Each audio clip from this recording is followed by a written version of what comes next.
listeners, watchers from the United States, Nigeria, across Africa and around the world. My name is Smart Mado Ajaja, the CEO of ONN, the convener of Open Nigeria and Africa Unite, and the anchor of Nigeria Now at ONN and the Nightingale Radio International from Houston, United States of America. It is yet another explosive edition of Matters Arising at ONN. And with me in the studio is Mr. Charles Ugwumba, all the way from California, United States of America. Today we are going to be talking about a vexatious issue, and that is the liberation of the Hausa people of Nigeria. The Hausa people is one of the majority ethnic groups in Nigeria and the largest ethnic group in the north of Nigeria. The story of the Hausa people evokes a lot of emotion, a lot of pains and anguish that we believe the world should hear. And that is the reason why we are here today. The Hausa people suffered a jihad by religious extremists led by Osman Fodio. In 1804, they invaded Hausa land, seized their lands, destroyed their kings, and forced on them a version of Islam that is at variance with what they know or they knew at the time.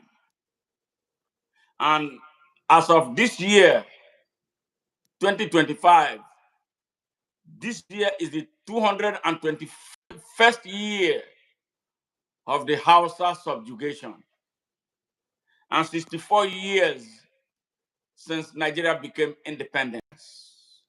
11 generations of the Hausa people have been reduced to nobodies in Nigeria, regardless of their numerical supremacy in the north and by extension, Nigeria. 11 generations. I am talking about 11 generations of Hausa people. But history teaches us that no people have been enslaved forever. And looking at the way Nigeria is going, there have been rumblings from the Hausa people asking a lot of questions since the advent of terrorism in Nigeria that has made them slaughter beings in Nigeria.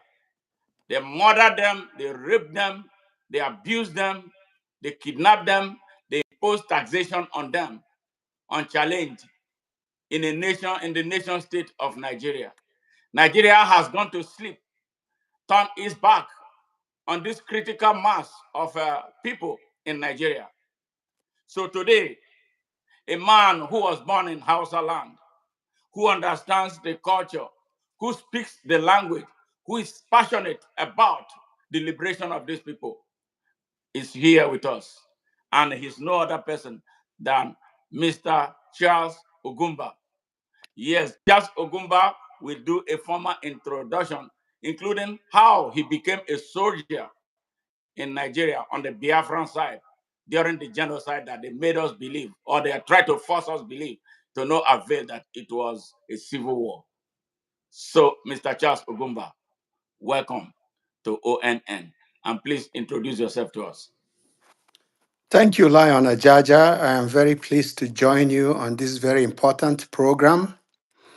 I want to correct a notion that Hausa is a large ethnic group in Nigeria. Hausa is the singular largest ethnic group not only in West Africa, but in Africa. Hausa language is spoken throughout the Sahel. So we must understand that Hausa are not only found in Nigeria, but across West Africa. But before I start, I must address the Hausa people. Salamu alaikum. Gaisuwa mai yawa da fatan alheri. Ni ne Cali ɗan Inusa jikan Barnawa, mashigin daji mai nasara.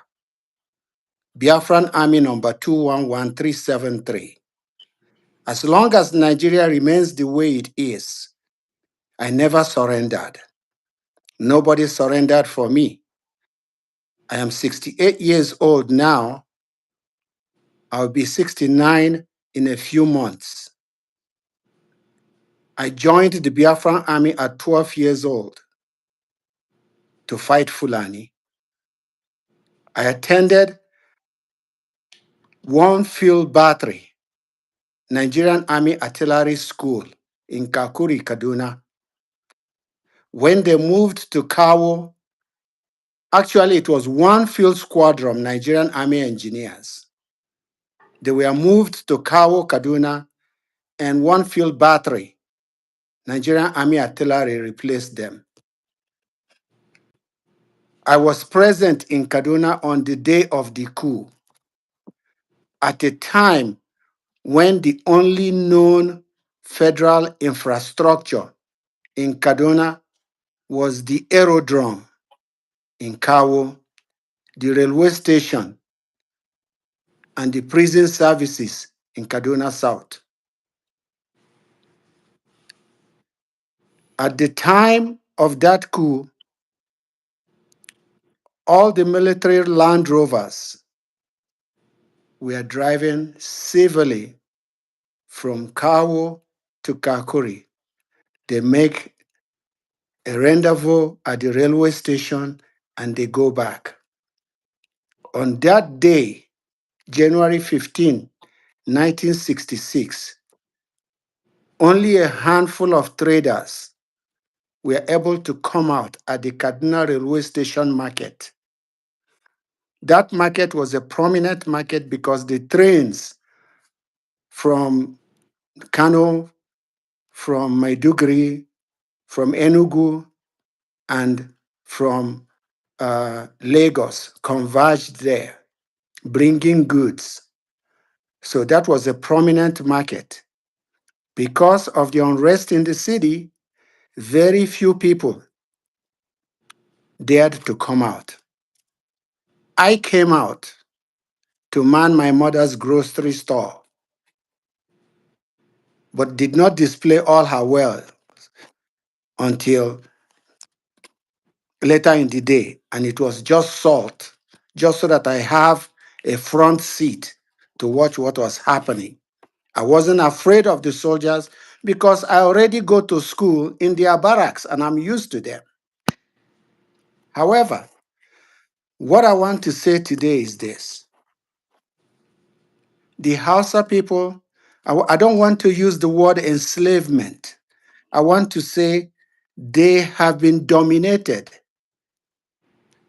They have been seriously dominated by Fulani.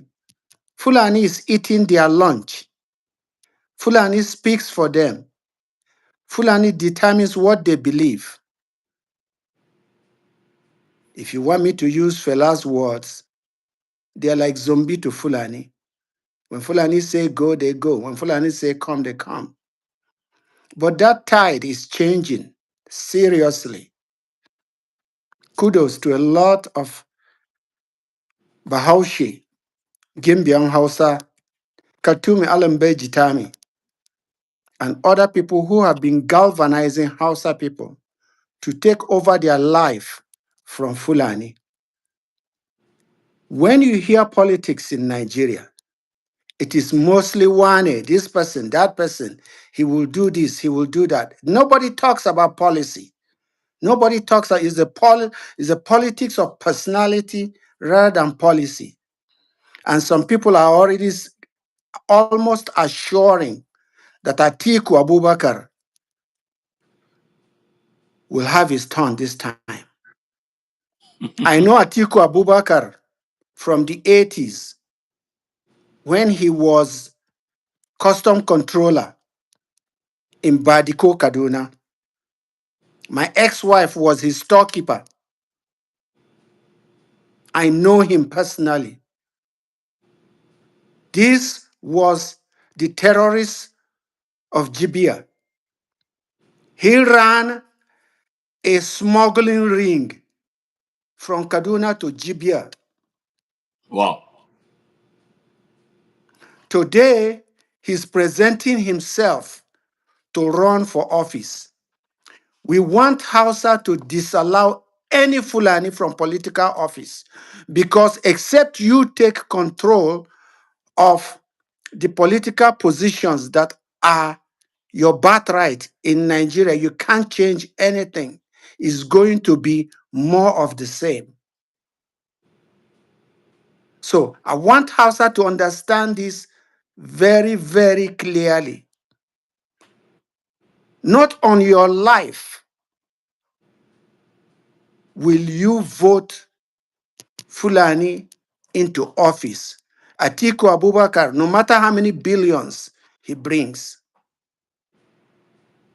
this Nigeria belongs to you as much as it does to them. Only when Fulani have minimal to zero say in the running of Nigeria can we begin the slow and long and winding march towards the rejuvenation of Nigeria. I want you to know that if you do not remove Fulani from all political office, we cannot reorganize the Nigerian army. Don't accept what Fulani tells you about the need for northern control of the army. You yourselves can tell how they have put this army to your advantage. Has this army been able to respond to you when Fulani trap you in mosques and burn it alive with you in there? And this is not a made-up story. If I lie, in the comments, please say so. The Nigerian army is never responsive when they stop buses on the road, hold the people in the bus on gunpoint, and set it ablaze. There used to be a time when we thought, at least me growing up, you can commit all kinds of sins, all kinds of crimes. But when you take another life, they made you fear that you will burn in hell. Why is it that human life has become nothing to Fulani? If you and them have the same religion and supposedly practice the same faith, why is it that they do not take that into consideration when they go to kill you? And people cannot sleep with their two eyes Yeah, right. closed.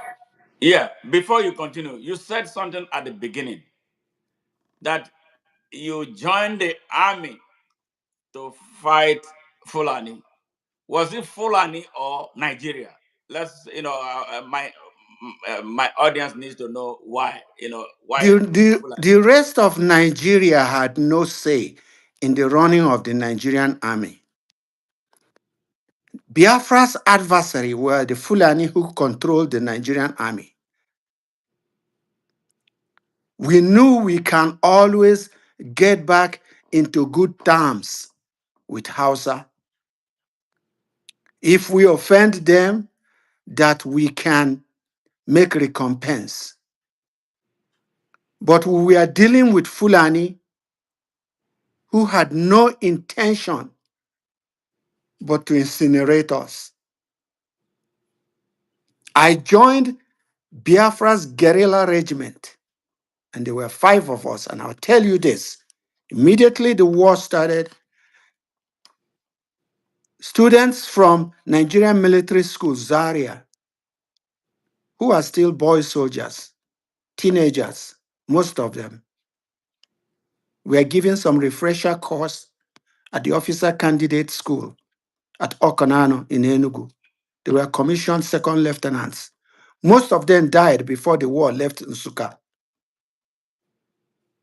So when we saw a sprinkling of them in Biafra, they were phased out in no time, even before the fall of Enugu. So what happened is that some of us, like me, who have lived in the town, who have associated with Hausa, Nasha Yintel Ngarin Rogo Abanawa, everybody knew my father, and I will bellow Gagarin Rogo, and people will answer from the other side of the wall, Wanene, and my response will be Charlie Dang Inusa. My father's name is Innocent. They call him Inusa. Some people say, oh, is Yunusa? No, his name is Innocent. And they call him Inusa. And they Yeah, called me Charlie Dang Inusa. that sir. And I went into their homes, their bedrooms, their inner chambers.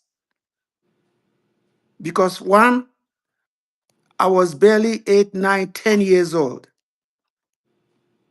And secondly, they knew me. They knew my heritage. They knew my parents. So Okay. Yeah, Mr. Gumba, I want to ask you a question. So I'm going to take you back a little bit because you were born in Kaduna, in Kaduna. Yeah.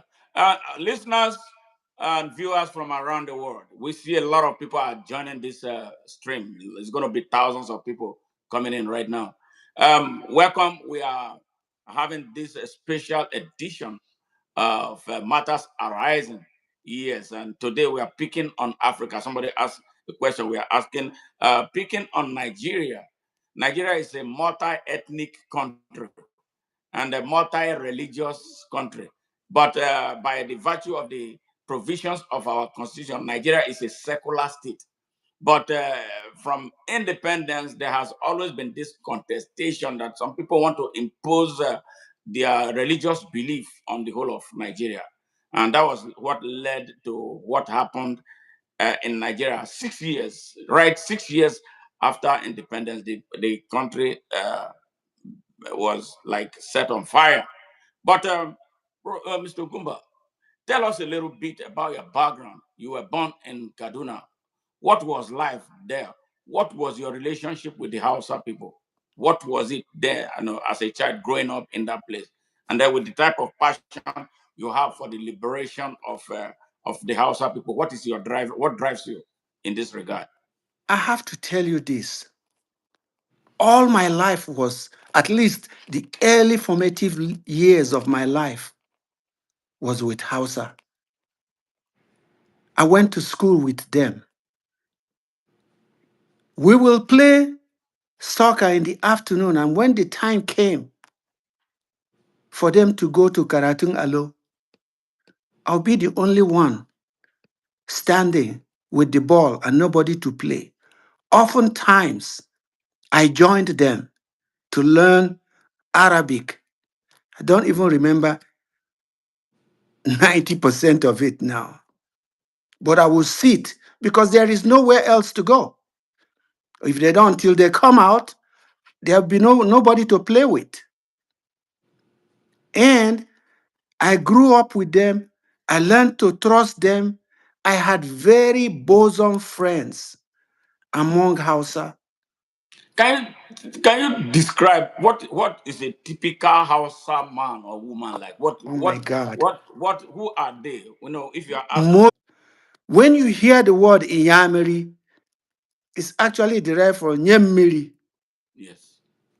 These are people who are very welcoming to strangers. I run an NGO today in Kaduna. to provide education in reading, in math, in Chinese, in penmanship, handwriting, because we have all the equipment here shipped from the United States, in critical thinking, and in robotics, because Hausa kids that I grew up with are as smart as anybody you know. They have taken away education from them, diluted everything, school buildings in shambles. Hausa has gone back to pre-1962, 63, when I started primary school in Kaduna. And I'm doing a yeoman's job from my own 2 pennies to see if I can help in any way. Great job, man. Great job. I will swear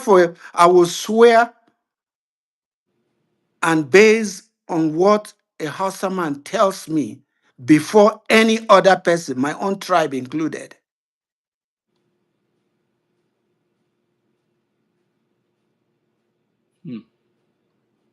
Wow.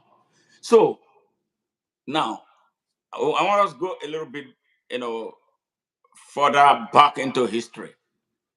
The Osman Dan Fodio Jihad of 1804. Our channel is a global channel. There are a lot of people asking questions to know what is this jihad about, this 1804 jihad, and how did it alter the family and socio-economic dynamics of the Hausa people.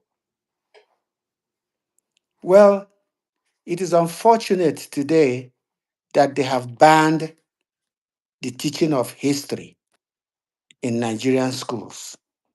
That way, and that is part of a Fulani campaign, it is practically impossible for a Hausa man, a Hausa person, to learn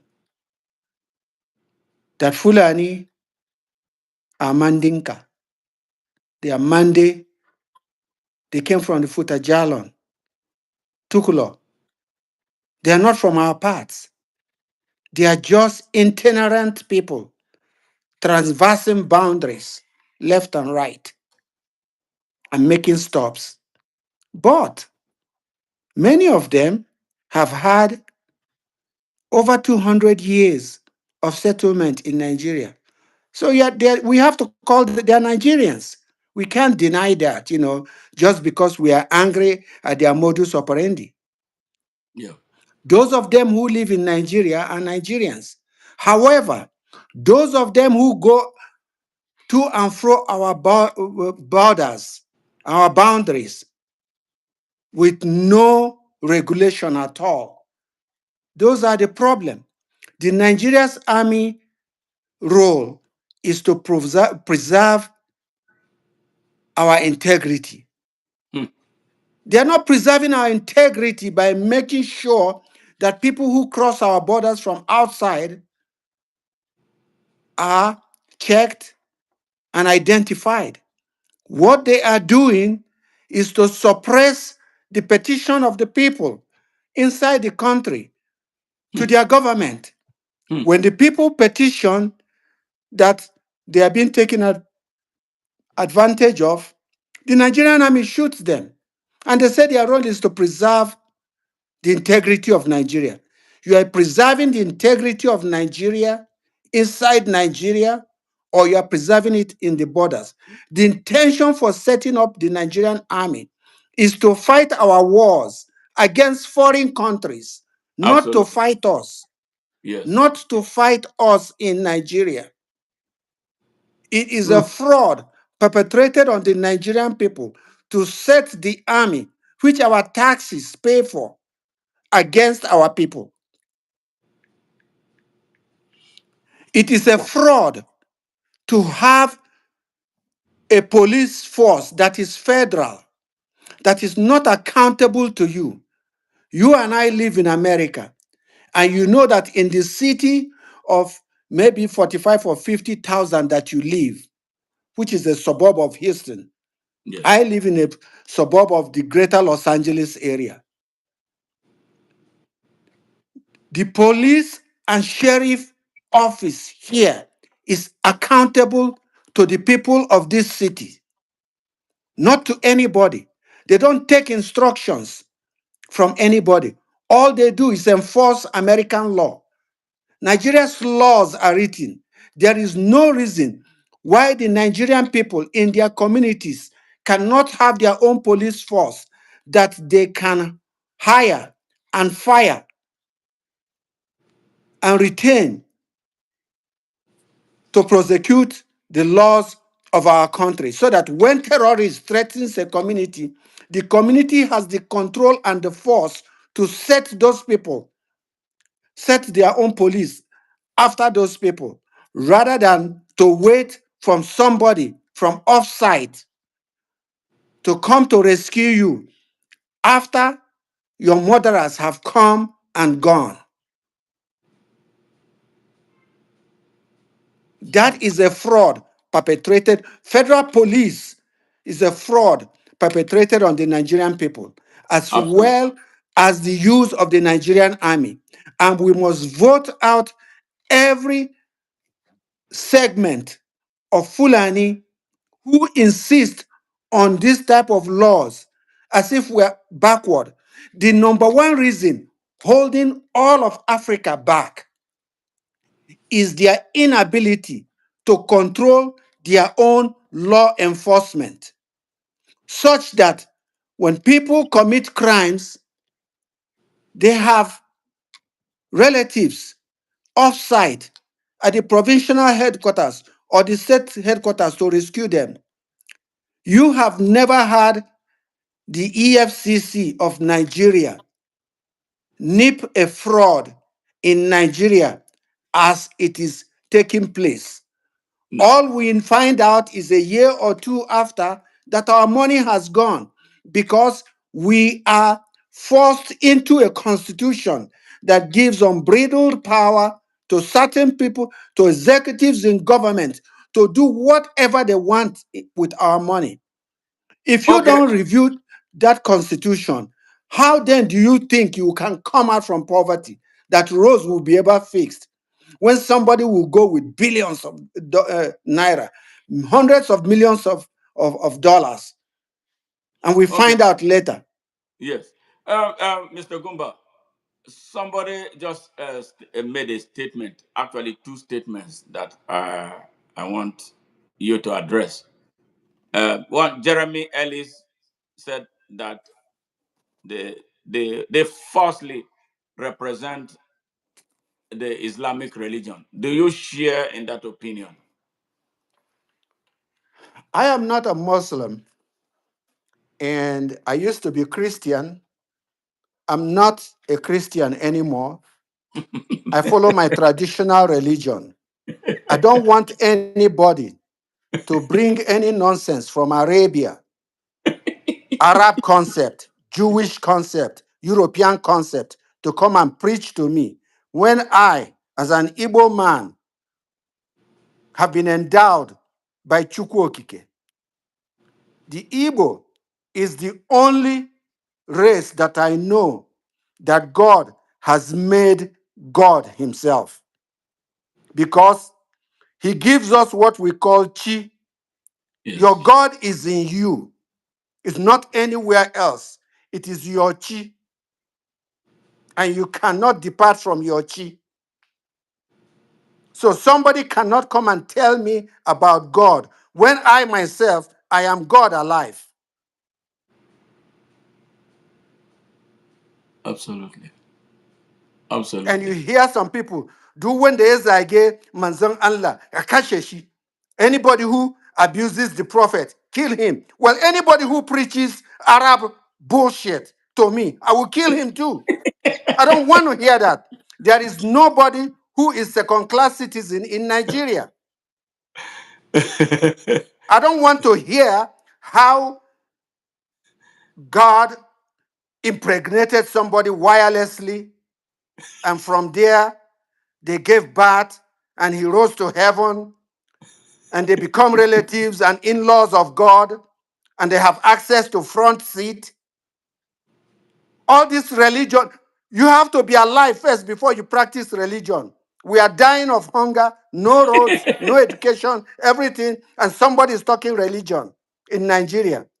When has religion made Nigeria a better people? When? All their respect for Manzon Allah. Has it stopped fraud for which the whole world knows? If you talk about drugs, you can say Colombia. If you talk about fraud, if Nigeria is not your first hint, then your second. And why is that? Because we have Fulani people who are fraudulent. They came to Hausa land with economic purpose. There's nothing religious about them. Wow. And I know many of them. And there are very many good Fulani. But because they are not a critical mass and they are not speaking up loud enough, we'll just tell them to sit by the wayside. Is there any reason a good number? I know quite a few that are speaking. Is there any reason a good number of them don't really speak up against this evil and mayhem that are being masterminded definitely by Fulani elites in Nigeria? They are not speaking up because, in one way or the other, they have been beneficiaries of the system. They benefited from it. So, their position against the goings on is limited.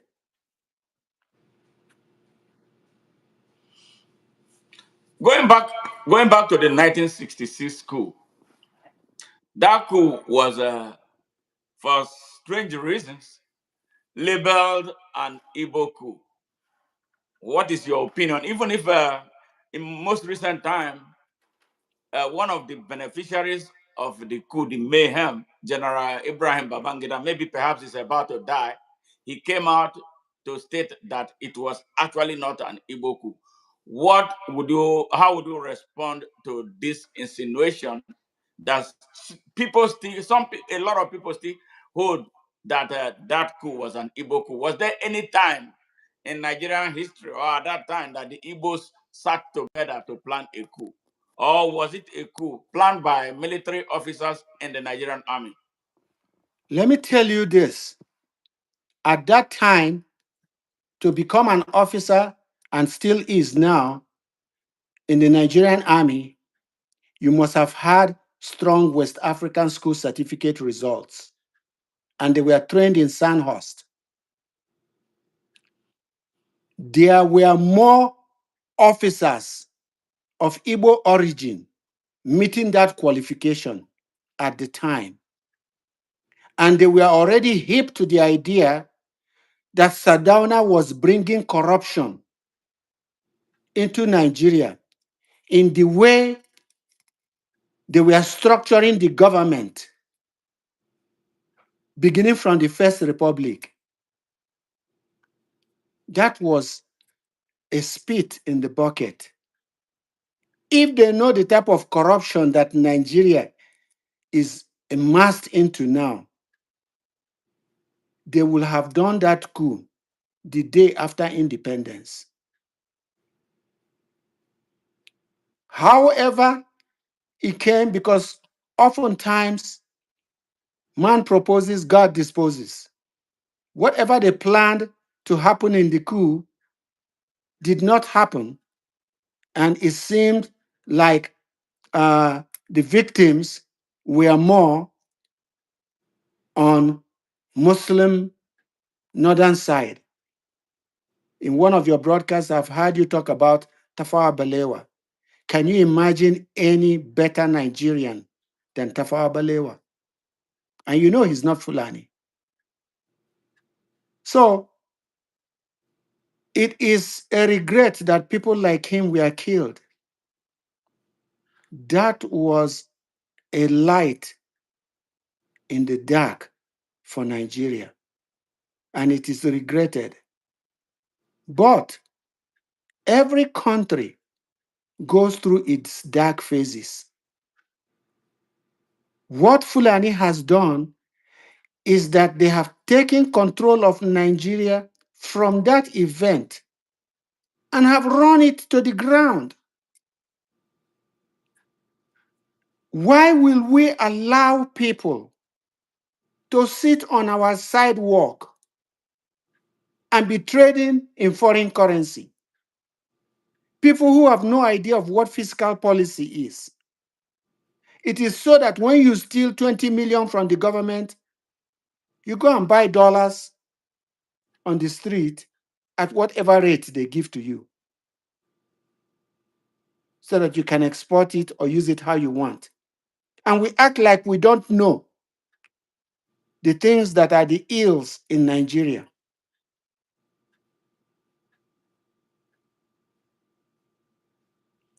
Now, looking at the Nigerian army, I don't want to talk about how close I was to the Nigerian army. I don't like talking about that part of my life.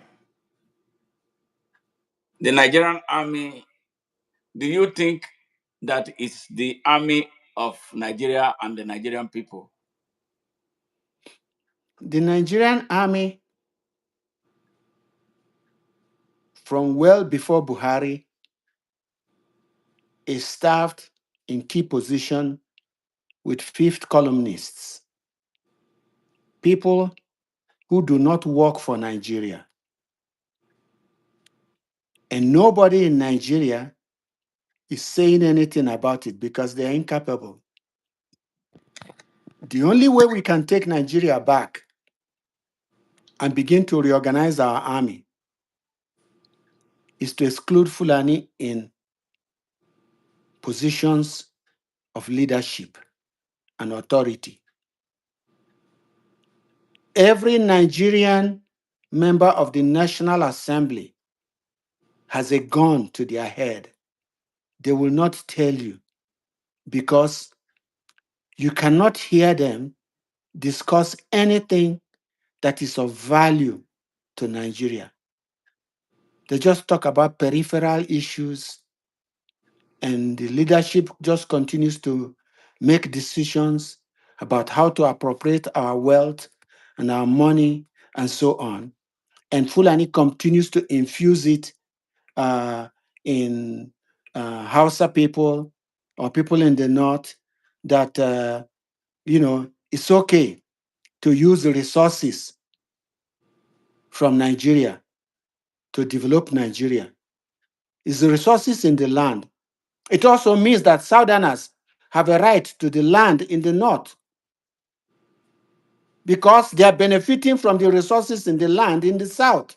Yeah, we are going to come. We are going to come to that. But before that, I'm going to play something. I don't know if you've seen this, you've heard about it, and it's very important for the world to have a background information about what is taking place in Nigeria, so that when we talk about Nigeria, they'll have a fair idea of what we are talking about. At independence, something happened. Ahmadu Bello was interviewed by a British reporter. I've noticed, Premier, while I've been here, is that Northerners seem to have, I might almost call it obsession about the Igbos. Could you perhaps explain that to me? Well, the Igbos are more or less the type of people whose desire is mainly to dominate everybody. If they go to a village, to a town, they want to monopolize everything in that area. If you put them in a labor camp as a laborer, within a year they will try to emerge as headmen of that camp, and so on. Well, in the past, our people were not alive to their responsibilities, because you can see from our northernization policy that in 1952, when I came here, there weren't 10 northerners in our civil service here. And I tried to have it northernized, and now all important posts are being held by northerners. Is this policy of filling all key posts in the north solely with northerners and not with other Nigerians a temporary or permanent one? In actual fact, what it is a northerner first. If you can't get a northerner, then we take an expatriate like yourself on contract. If we can't, then we can employ another Nigerian, but on contract too. This is going to be permanent, I should say, as far as I can foresee, because it will be rather dangerous to see the number of boys who are now turning from all our learning institutions coming out with having no work to do. I'm sure whichever government of the day might be, it will feel rather embarrassed, and it might even lead to bloodshed. Doesn't this damage the idea, sir, of all people in all regions in Nigeria being fair citizens of one country? Well, it might, but you are, new to our region, but how many northerners are employed in the east or in the west? The answer is no. And if there may be 10 laborers employed only in the two regions. Okay. Did you hear that? Have you ever seen My that? response to that is this. He talks about a timeline when I came here in 1952. At that time, in the entire North, how many people do you think have trade school education or knew anything about carpentry and joinery or bricklaying? How many people who are Hausa, let alone Fulani, knew anything about masonry, bricklaying? For certain, if an Igbo is at such a work site, let's say back in the days, it used to be Dalbato and Bogiala. It's an Italian company that was very big in Kaduna in 1960, 1961, 62, 63. Dalbato, Costain. Those were big engineering companies. They would make as headman somebody who has trade school, who attended the technical school, or at least can read or understand drawings of building plans. So he was speaking the truth by a half. In America, you are a resident. If once you are a citizen, you are a resident of where you are for the past 2 years. If you came from Oklahoma to California this year, you will remain a resident of of Oklahoma until after you have filed your taxes for 2 years in California. There is nothing like, you are a Nigerian, you are a Nigerian. There should not be anything like tribe. Now, is it fair to say that Ahmadu Bello was the man who fired the shot that killed Nigeria on day one? Of course, so he is Fulani. It's not Ahmadu Bello was the one. Fulani was the one. That was his grandfather, great grandfather, whoever the F he is. He has never had the intentions of Nigeria, in a good place. Now, on a second question about that. So, what use is our Nigerianness if at independence somebody, a leader, an eloquent leader, from how he spoke, you heard him. He's a very eloquent speaker. I think he has a lot of intelligence, but But very let me stop you there. okay. At that time, the British government, based on what they were taking away from Nigeria, made provision for certain Nigerians to get a fine education in England. So if you say he's educated, Yeah. yes, he was among a sprinkling of people that were provided that education. And Fulani being in charge, first of all, hugged those positions to themselves. I mean, knowledge and education Yeah. and eloquence is not restricted to any ethnic No, group I or agree with you. tribe I or agree with you. whatever. But he was privileged. You know, Yes, he was yes, privileged. I would say inordinately. Now, he came back. I would think that with someone who went outside. Anyway, let me not just, I don't have, it's not my kind of leader because he killed Nigeria. And then still, some people don't want us to talk about it, even with this evidence. The British interviewer was like bewildered. Why are you saying this about a country? This is supposed to be a country. Did you hear where he said that if there was no northerner, the first they will employ was a white man, an expatriate, not an African, and even when they employ a Nigerian, it was going to be on contract basis. Citizens of a country. You and I live here in the United States. You know, it's very good that we are having this conversation. So younger Nigerians who are denied access to education and their rights to the citizenship of Nigeria will have a clear understanding of what we are talking about. You and I came here. You came here on day one. Once you get your paper, you can be anything you want to be in this country. Nobody calls you out that you are one funny speaking Nigerian with a one funny Ugwumba name, Ajaja like me, Madu, and nobody cares. What do they care? They care about what you can give to America, right?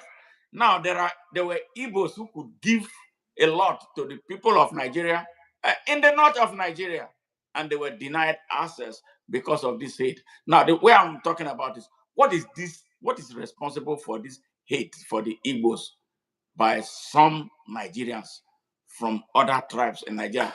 Like the thing is a generational problem. Every little thing, the Igbo man comes under attack. When their gods are hungry for blood, it's an Igbo blood that they will need to spill for those gods. Lion, Ajaja. Yes, yes. I don't believe in that word hate. Well, okay. Wait, let me tell you why. Tell me more about that. Yeah. I'm a Biafran guerrilla. Uh-huh. Nobody has the right, the ability to hate me. I better not find out. I better not find out. I can't even imagine that somebody can hate me. Because if somebody hates me, I will not rest until I bring them down. Yeah. I don't care about hate. Because when you say, oh, hate, it means you are taking a subservient position. Well, okay. Well, Yeah. phrase it in For your so, own way. Yeah. no, no, anybody who hates me, they better keep it in their mind. Because if I find out, it's not just them, I'll just stop there. Okay, So I good. don't, they hate that, they hate Igbo. They have no right, no ability to That is hate what I'm Igbo. saying. Yeah, They, because they, they, coming they, they from don't have the ability to hate Igbo.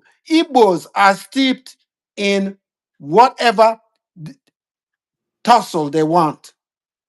okay, very good. What they have done is coalesce Hausa to their position. That way, they can have somebody to point to as the enemy while they are eating Hausa's lunch. Now, now I want to understand something from you who was born in the north. I lived in Kano for 8 years, and I have something to show you. This is my scar, permanent scar, and I had to leave Kano. I was at the time at the School of Orthopedic Nursing and working at the National Orthopedic Hospital. There was Reinhard Bonke, a German preacher who came to Kano to preach the gospel of Jesus Christ. I didn't go to the assembly, I didn't go to the crusade. But right before the event started, there was this firestorm. mass murder of innocent and defenseless Nigerians who are presumed to be anti-Islam, non-Muslims, and they have to die. On that night, it was a night of mayhem, horrible. And then the We following have the day, same. We they have got, this. We have the same. We have the same story. yes, My version of that story yes, is that at the time I was secretary to the board of JT. It's not JT Chanrai. It's oh God. It was an Indian textile company on Independence Road in Kano. okay.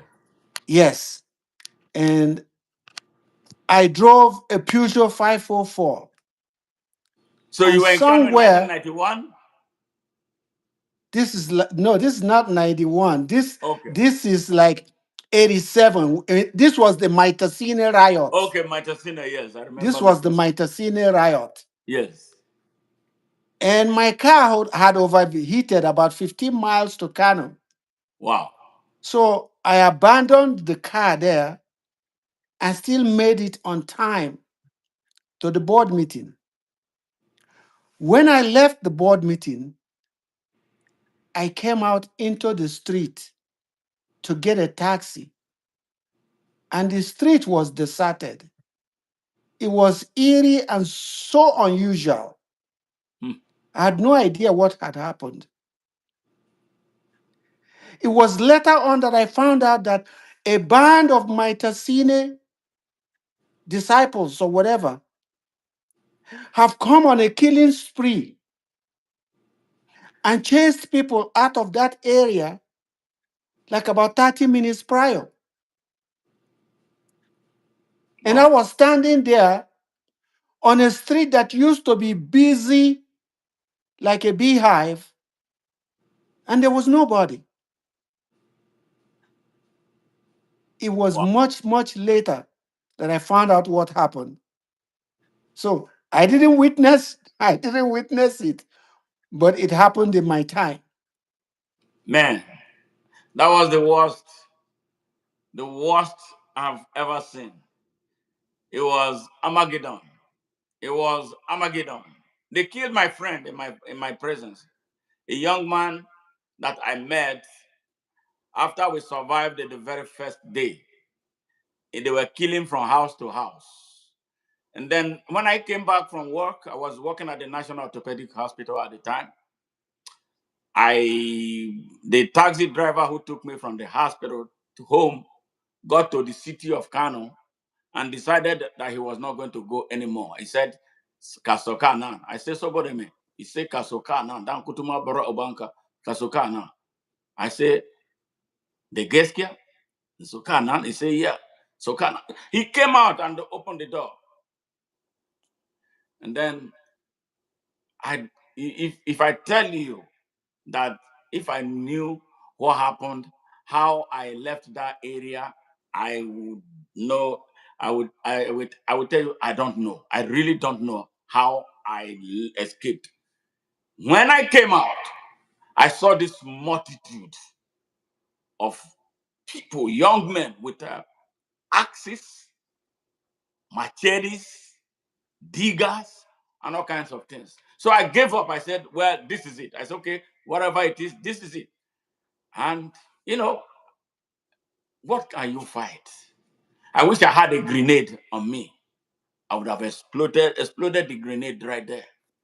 But there was Well, no grenade.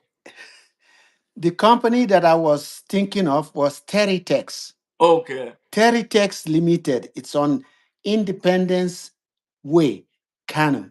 Wow. Wow. I used to be secretary to the board of Teritex. Really? Yes. Wow. On that board was Mr. Hariani. JT Chanrai had a shareholding in it, and a whole bunch of other people. Wow. Yes. Wow. But again, the thing is this, back to the word zombie. That is when Fulani is controlling Hausa. When they tell Hausa to go, Hausa will go.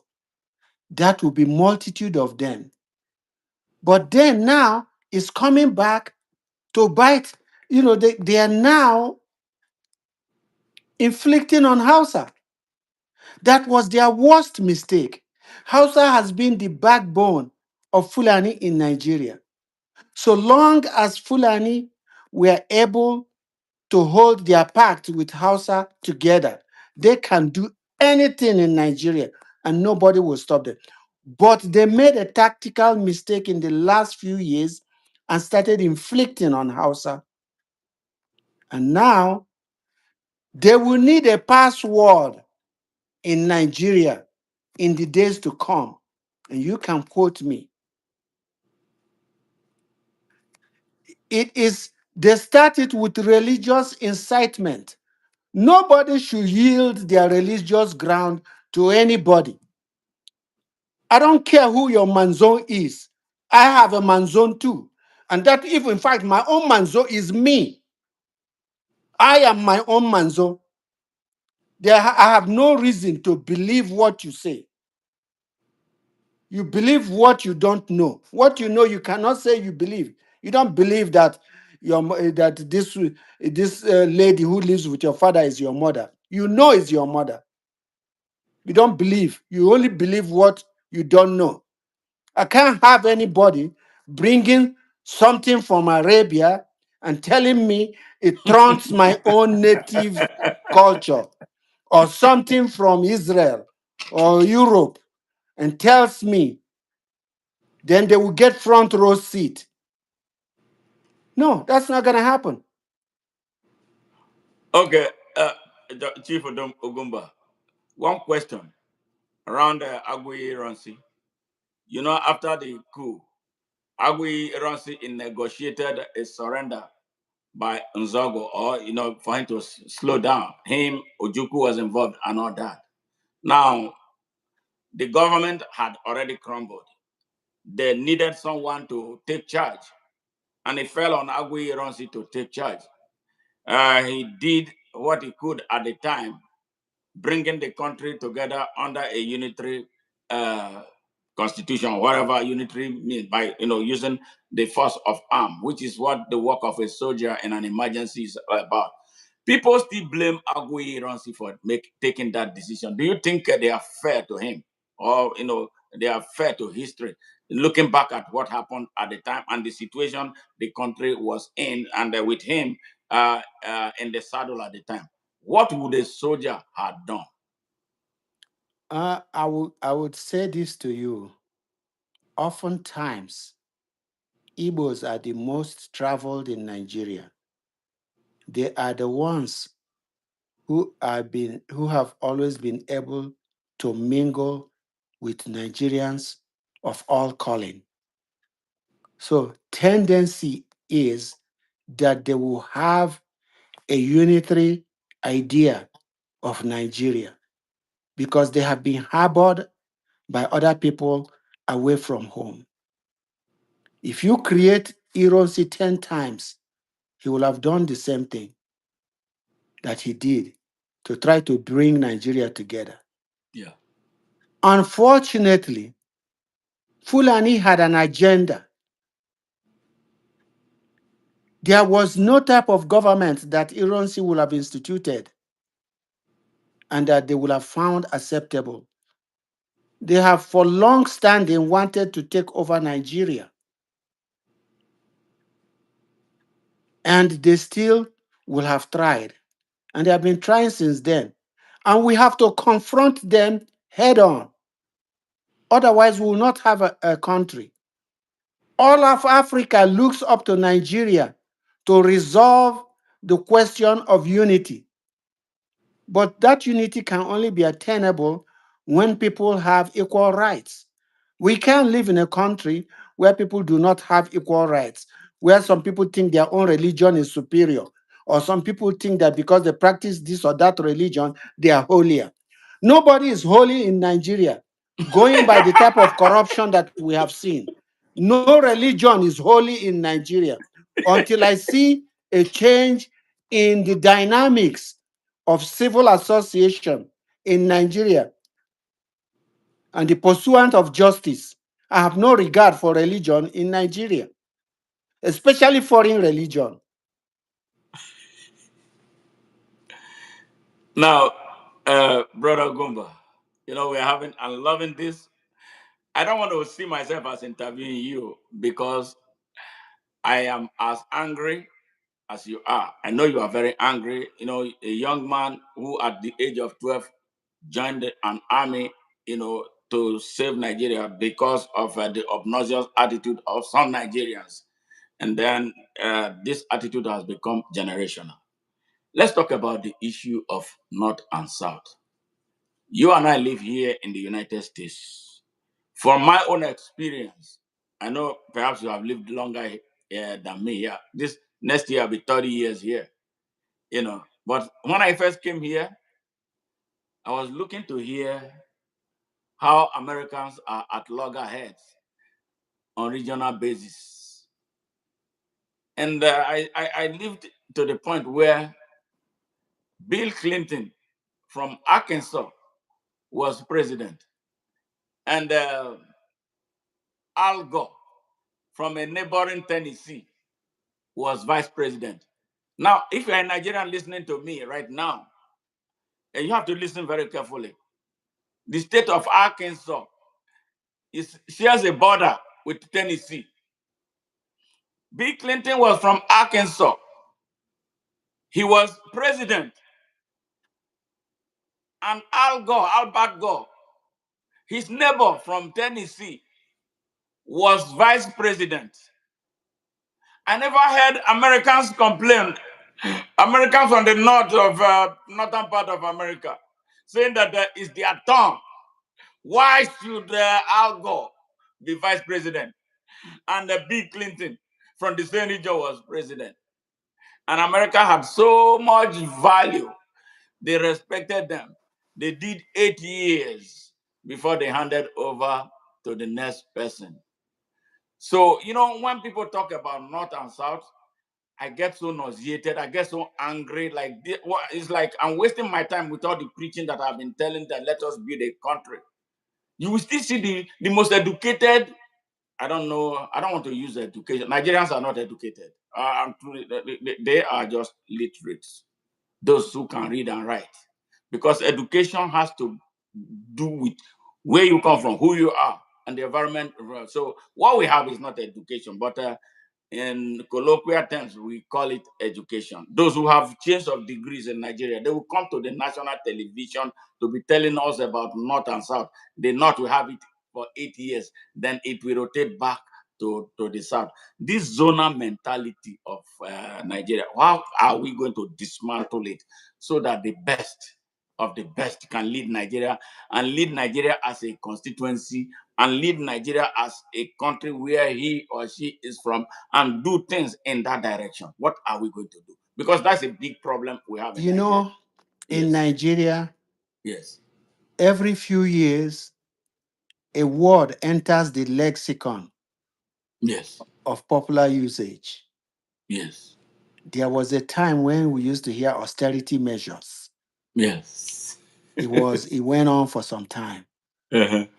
Nigeria didn't know that austerity was still coming. In the 70s, it is let's go and share the national cake. Cake. Yes. There used to be a time when it was go and share the national cake. Yes. The media in Nigeria. So people come from geographical zones to go and decimate Nigeria, to go and carve Nigeria into what they will take. And people will go, oh, is our own brother has gotten our own share. But he's not sharing it with you. He's keeping it to himself. So Nigeria has become a country where politicians perpetually, chip away at the foundation of the country that they should be building. We must change our constitution, review it seriously.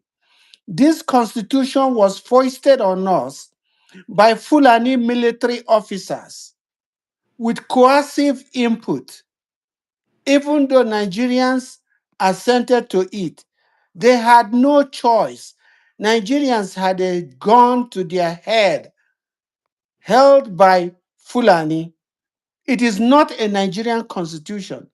We must review our constitution and put real checks and balances on how executives appropriate our money. You will see a governor, he will decide if there's going to be an election in 1.5 years, he will give cars, expensive cars, to ward heads, chairmans, and local governments, and so on. Traditional All rulers. of them is to galvanize votes for him. Yes. And it's the people's money. And there is no way we can call him to account. No, it was not in the budget. No, you can't use our money like that. They have unbridled power. We must change that constitution. That is why we are poor. That is why it is possible for somebody to just walk away with the entire budget of a whole government department. And we don't know about it until 2 or 3 years after, until somebody has come to that position. So whether, where somebody comes from, I have no problem with where anybody comes from to run Nigeria, so long as that person is operating powers that we have collectively given to him. What they have created powers for themselves to exercise, and they make it seem like it's the whole country that is corrupt. The whole country is corrupt, yes, because they are getting crumbs from the table, on the floor. That's what they are getting. The cream of the crop, they walk away with it, and whatever you guys can fight over, oh, we are all corrupt. That's not true. They created a system where they can perpetually steal from Nigeria until the white of our teeth.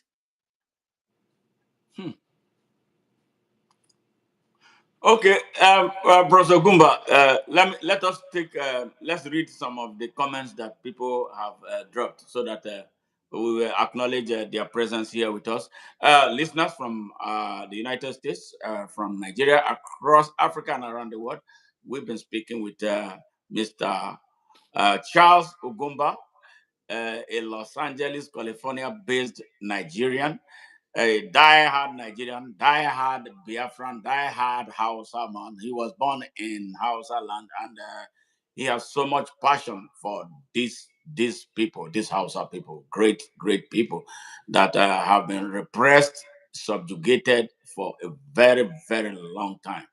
And it is sad where we are, and we're going to be talking more about that. So if you are joined us for the very first time today, let me use this opportunity to welcome you warmly from our heart, for being part of our growth. I know where we started from 250. Now we're about 5,000 strong organic movement that is growing. And I know we are going places because we're not backing down. Great people who come from across the world, from Indonesia, United States, Germany, UK, you name it. Nigeria and all parts of Africa, organic people who come here with the intention of making contributions, intention of learning and sharing their own ideas with us. We can't thank you enough. So if you have not subscribed yet to our channel, please do so, because you remember what always I tell you that we represent. We are non-discriminatory. We don't care about your skin color. We don't care about where you come from. What we are trying to do is to build an organic global movement for peace through justice and for security and stability for the entire world. And that is why we say always, we know that we are talking to future presidents, future prime ministers, ministers of defense, and captains of industries. And we'll be very much happy to be part of your growth and development. And we have a huge youth population here. So we've been talking to Mr. Charles Agumba. There's something from One Glory Igwe. He said the Sokoto Sultan will bring in untrained foot soldiers of Alamanjiri in truckload to be attached into the army barracks. All right. And that is one of the statements. Do you want to say anything about that, or you want You me know, to? somebody is saying that America fought, the North fought the South. They got their independence in 1776. We got ours in 1960. Why are we comparing ourselves? He's asking us to reinvent the wheel. Why do we have to reinvent the wheel? Why don't we just take the good things that is already working for them? Why must we wait for another 200 years until we become like them? Yeah, that's how they think. That's how they Yes. justify Why do we have backwardness to in go for Nigeria. another 150 years Yes. experimenting before Yes. we can, when we can choose better today? No, the same person who is asking you this question will not ask you a question, will not think about how Nigerians steal Nigeria's money to come and buy the most expensive cars that an American president can only dream about. They move super fast, steal money, fly into the United States to buy the latest brand of car that Americans will only imagine. They don't think that. You see, that is that thinking that we're talking about. In the time we adopted this constitution that we practice in Nigeria, Yes. they sent thousands of Nigerian civil servants, government workers, to go and come to America and study the American Constitution. There was a major vote for it in the National Assembly.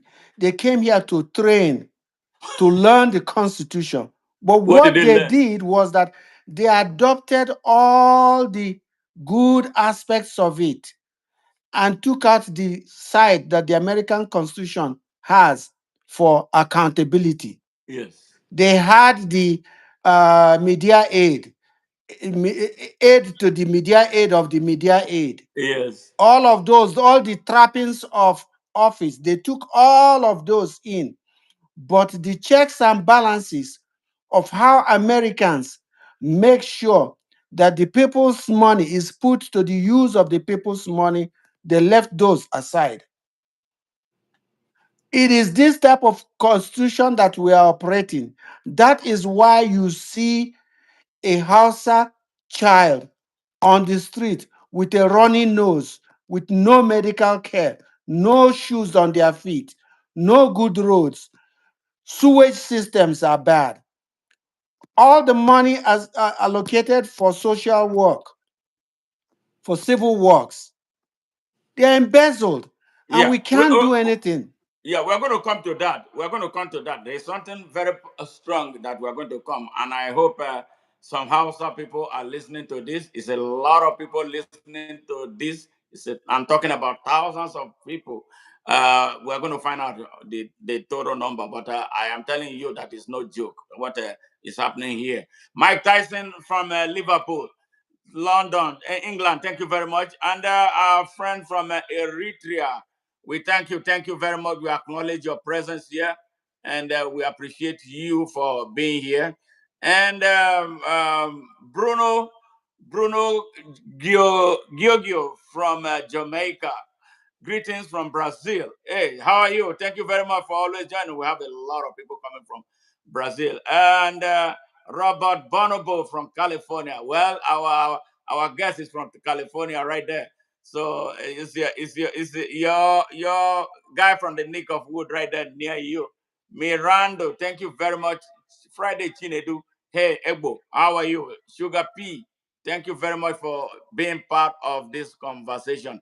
We've been talking with Mr. Ugwumba, and he's been talking about the Hausa people, their place in Nigeria, and the way forward out of the hell Nigeria has been sadly put into a country that has everything, a country that has abundant mineral, natural, and human resources. I don't know what else.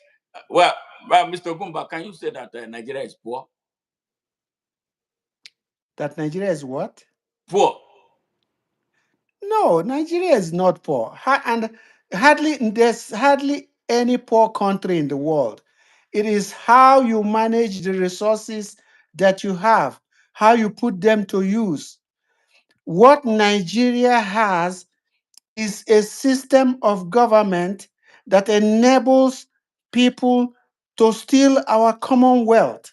And the only reason that that is possible is that throughout Africa, there is no place in Africa, no country in Africa where you have we the people, where the power belongs to the people, where the people tell the government what to do. All over Africa, the government tells the people what to do. The people in government steal their money and use it for themselves. That is what is happening.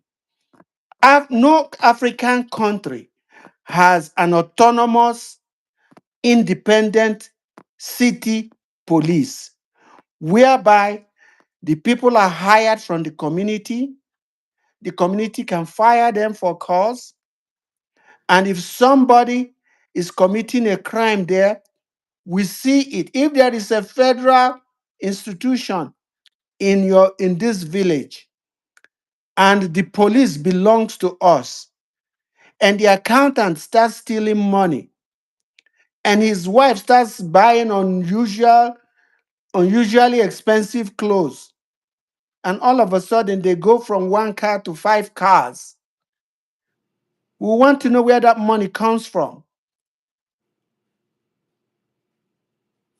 Nab him and put him on trial and take the money back. But if you don't have the power in that village to do it, and he can bribe the person off-site to say, forget these people, they don't know how many percent do you want?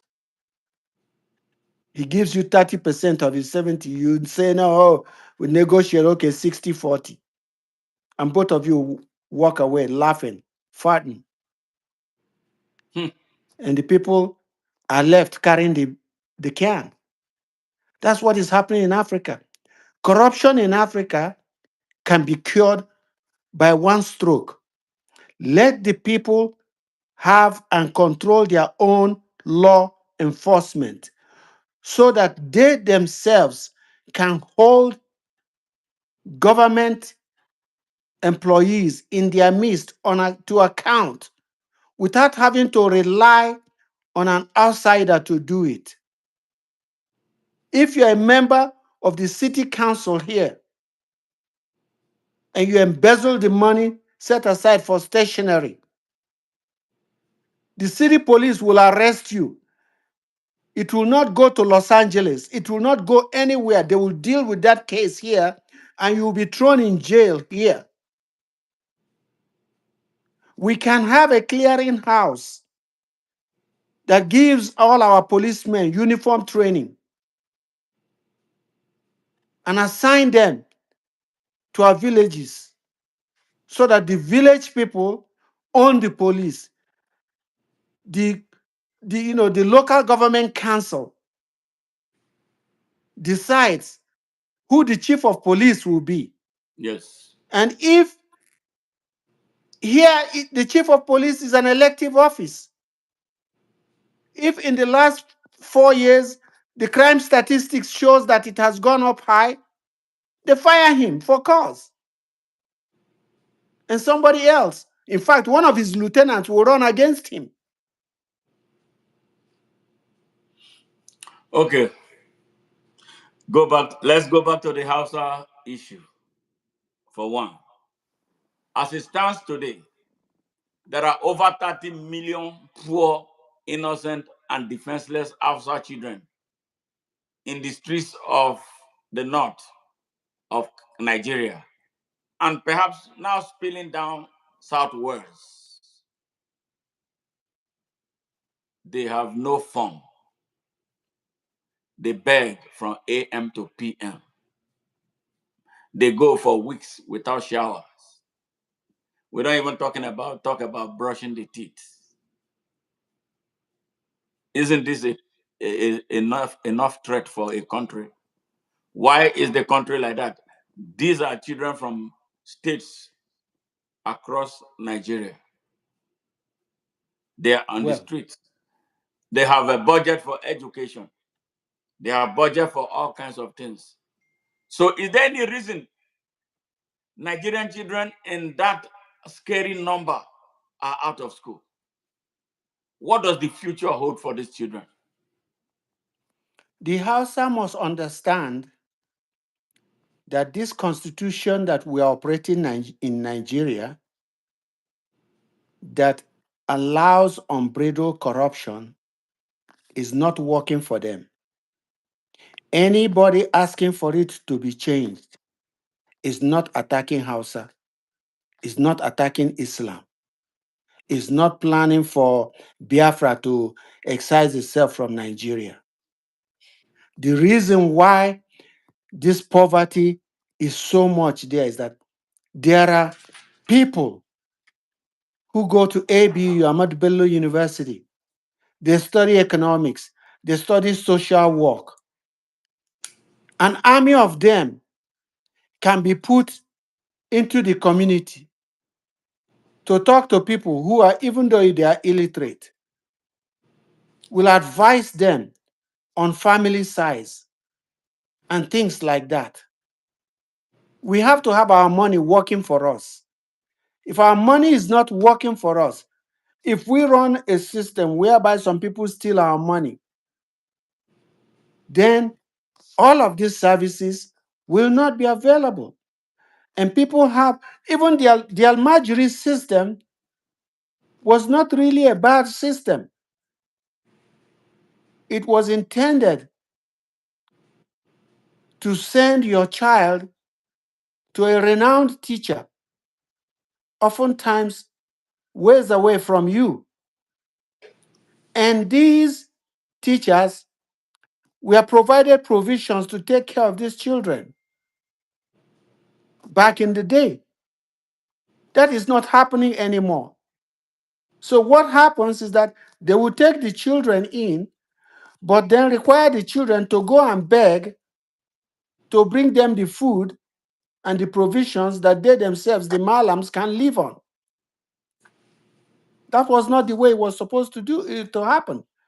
When those kids came to your door, what they came to do was to recite the lessons they have learned, to show you their mastery of it, so that you, knowing that they are doing well in school, will give them gifts.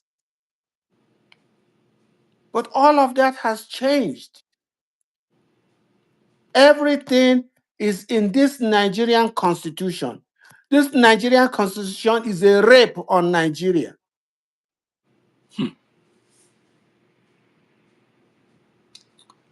All right. Thank you very much for that. Now, let's move a little bit elsewhere. Nnamdi Kano is still being held in detention nearly 5 years after he was kidnapped in Kenya and smuggled back into Nigeria to be put through an illegal trial that has not really ended, and even with several acquittals, citing lack of jurisdiction, ability to try this case in Nigeria, and he's still being held. What do you have to say about this? Why do you think they are still holding Nnamdi Kanu after at least 3 courts have discharged and acquitted him? Nnamdi Kanu is one of a myriad of things that is wrong with Nigeria, where there is no rule of law. The same reason why a policeman will ask you in the street, not actually ask you, demand a bribe from you in the street, or a soldier beat you up without consequence. Jungle justice. It goes all the way up. It covers every facet of Nigerian life. Nnamdi Kanu was advocating for equity and saying that if you set up your army against us and do not allow us to petition the government, do not allow us to protest, we will defend ourselves. He is a freedom fighter. The people who are holding him are part of the people who are holding Nigeria down. He's just an example. And there are other hundreds of thousands of other ways that the establishment is holding Nigeria down. There will never be any justice in Nigeria except Hausa overthrows Fulani. That's the bottom line. Because the country they have bequeathed to us by force of the arms of their control of Hausa, our largest indigenous population, is what is holding us down. Nigeria will never be free until Hausa is free. Good, good. I'm going to read. I'm going to read something to you on the strategic nature of this struggle for the liberation of the Hausa people that most Nigerians are taken for granted because they believe it's none of their business because it's not their tribe that is involved. I want to read something and then I'll do a follow-up question on that. That I was inspired to write that. You and I will write a lot, because we are true patriots of Nigeria, and we think about the welfare of our Nigerian people. And well, I personally have a lot of terrible stories. How much I can share today. In fact, one happened today, that made me nearly really like, what? Are you serious? But that is what it is. When you're a freedom fighter, you face a lot of challenges, you face a lot of obstacles, you encounter a lot of betrayal. But that should not disillusion us, that should not demoralize us. Okay, I read this. I said, the struggle for the liberation of the Hausa people in Nigeria is a collective responsibility of all Nigerians because the freedom of the whole of Nigeria, strategically, constitutionally, morally, and spiritually depends on it. And so it will be a most foolish to, as usual, think like we have been repeatedly made to believe by their oppressors that it is a Hausa only or a brother and brother matter that should be left, the not really brothers, bound by religion, with which the oppressive brother has used to hold them down for 221 years, while at the same time raping their women, dispossessing them of their lands, imposing taxation on them, denying them access to education, and kidnapping and killing them to solve. Yes, it is a national disaster that has made all of us slaves to the elites of a minority tribe in Nigeria, and a grave moral blight on this generation if it does not rise up decisively to stop it, so all citizens can live in freedom and in peace. That was something I was inspired to write. A lot of Nigerians, they think when something is happening to one group of Nigerians, they think it is those people's business alone. They don't understand the concept of these five fingers, that if one of the fingers is hot and the rest will not go to sleep. What can you tell Nigerians who have this obnoxious belief, even when they are in these chains of this corrupt and morally bankrupt Fulani elites, holding the Hausa people down for generationally for 221 years? Do you think the fight that the Hausas are waging, do you think others like you and I have joined? Do you think other Nigerians from across Nigeria should not join in it and free the Hausa people so all of us can be free? Well, I am Igbo. Yes. I grew up in Hausa land. Yes. I went to college in Yoruba land. Yes. On the 3rd of March, 1970, I boarded a bus to Aquinas College, Akure.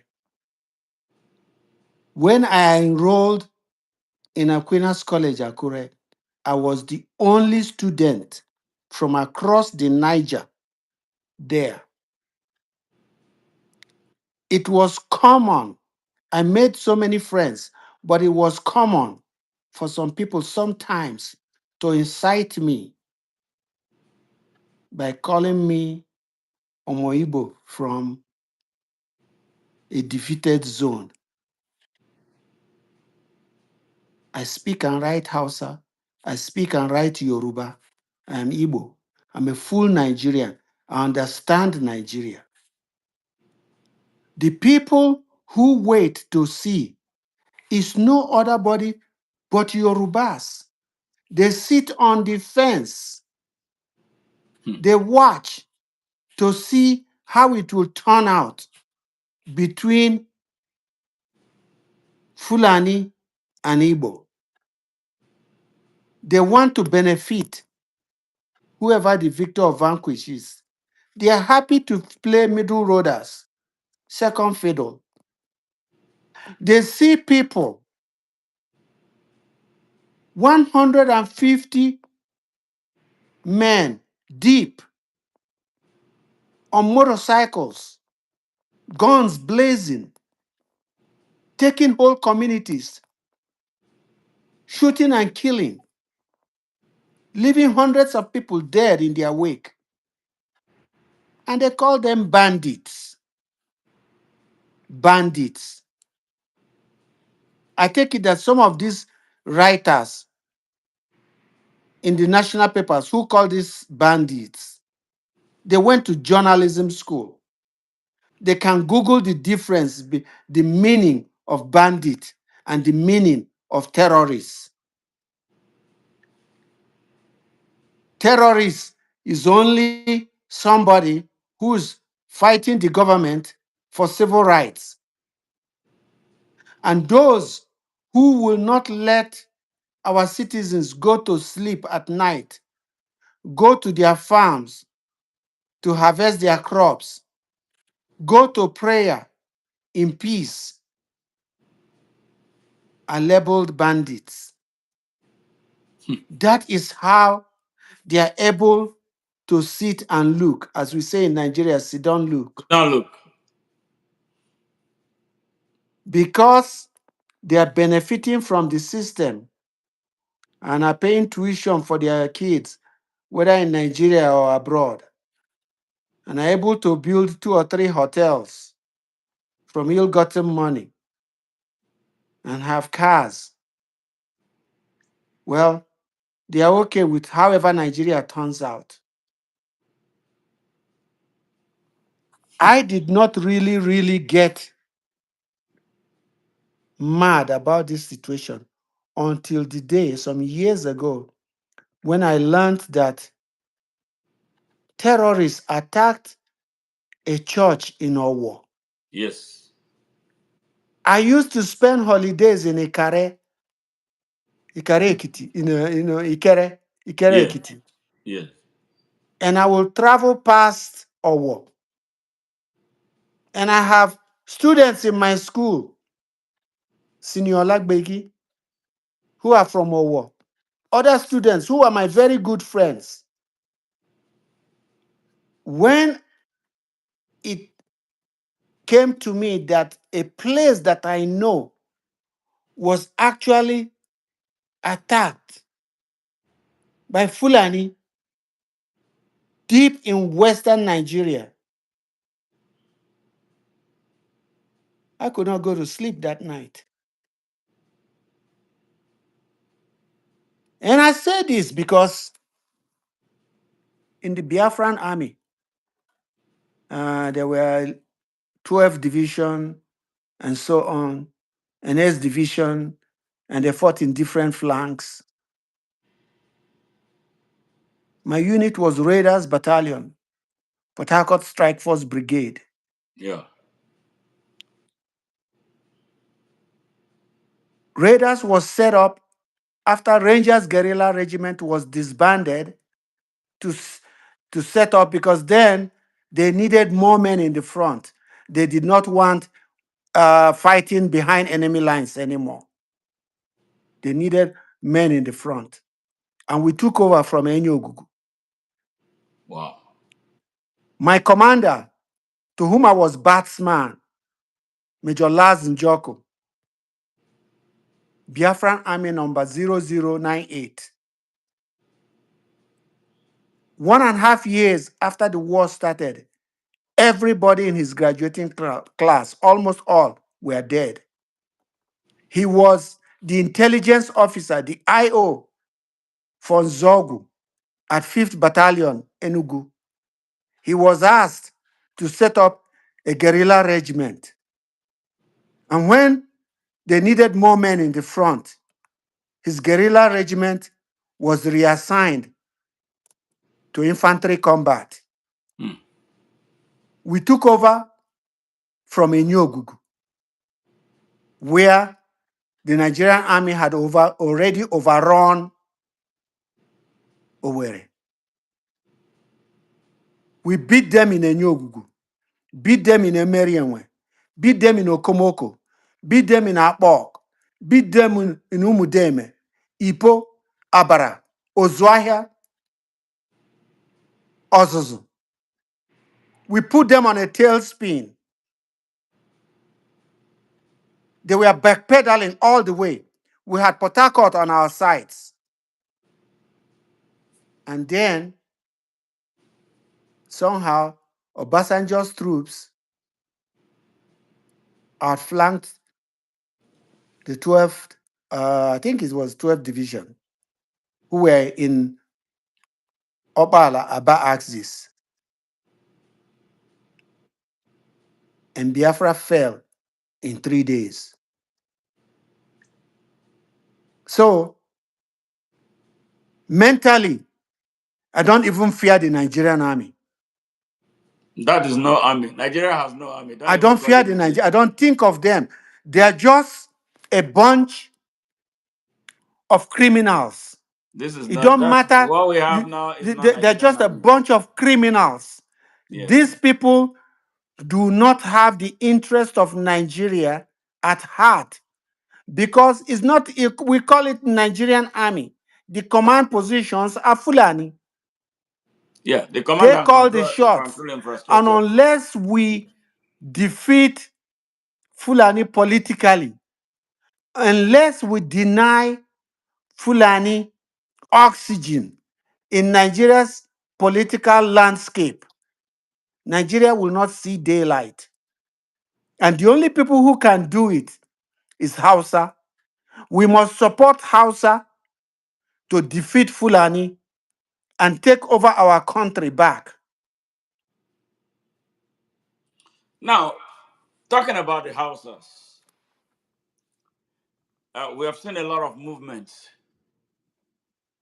How confident are you that they will fight all the way without looking back and without being held back by religion as it was before?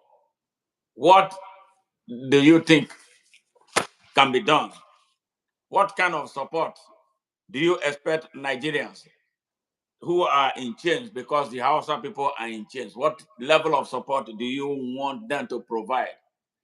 Is there any language, any message you have for the people of Nigeria to make them understand that the Hausa people are at the forefront of what is taking place, or the direct those who are feeling the heat? What can you do to tell them that it is a Nigerian struggle and not just the struggle for the Hausa people? It is the tide of the time. It cannot be stopped. Not at all. Somebody misadvised Fulani. The worst thing that Fulani did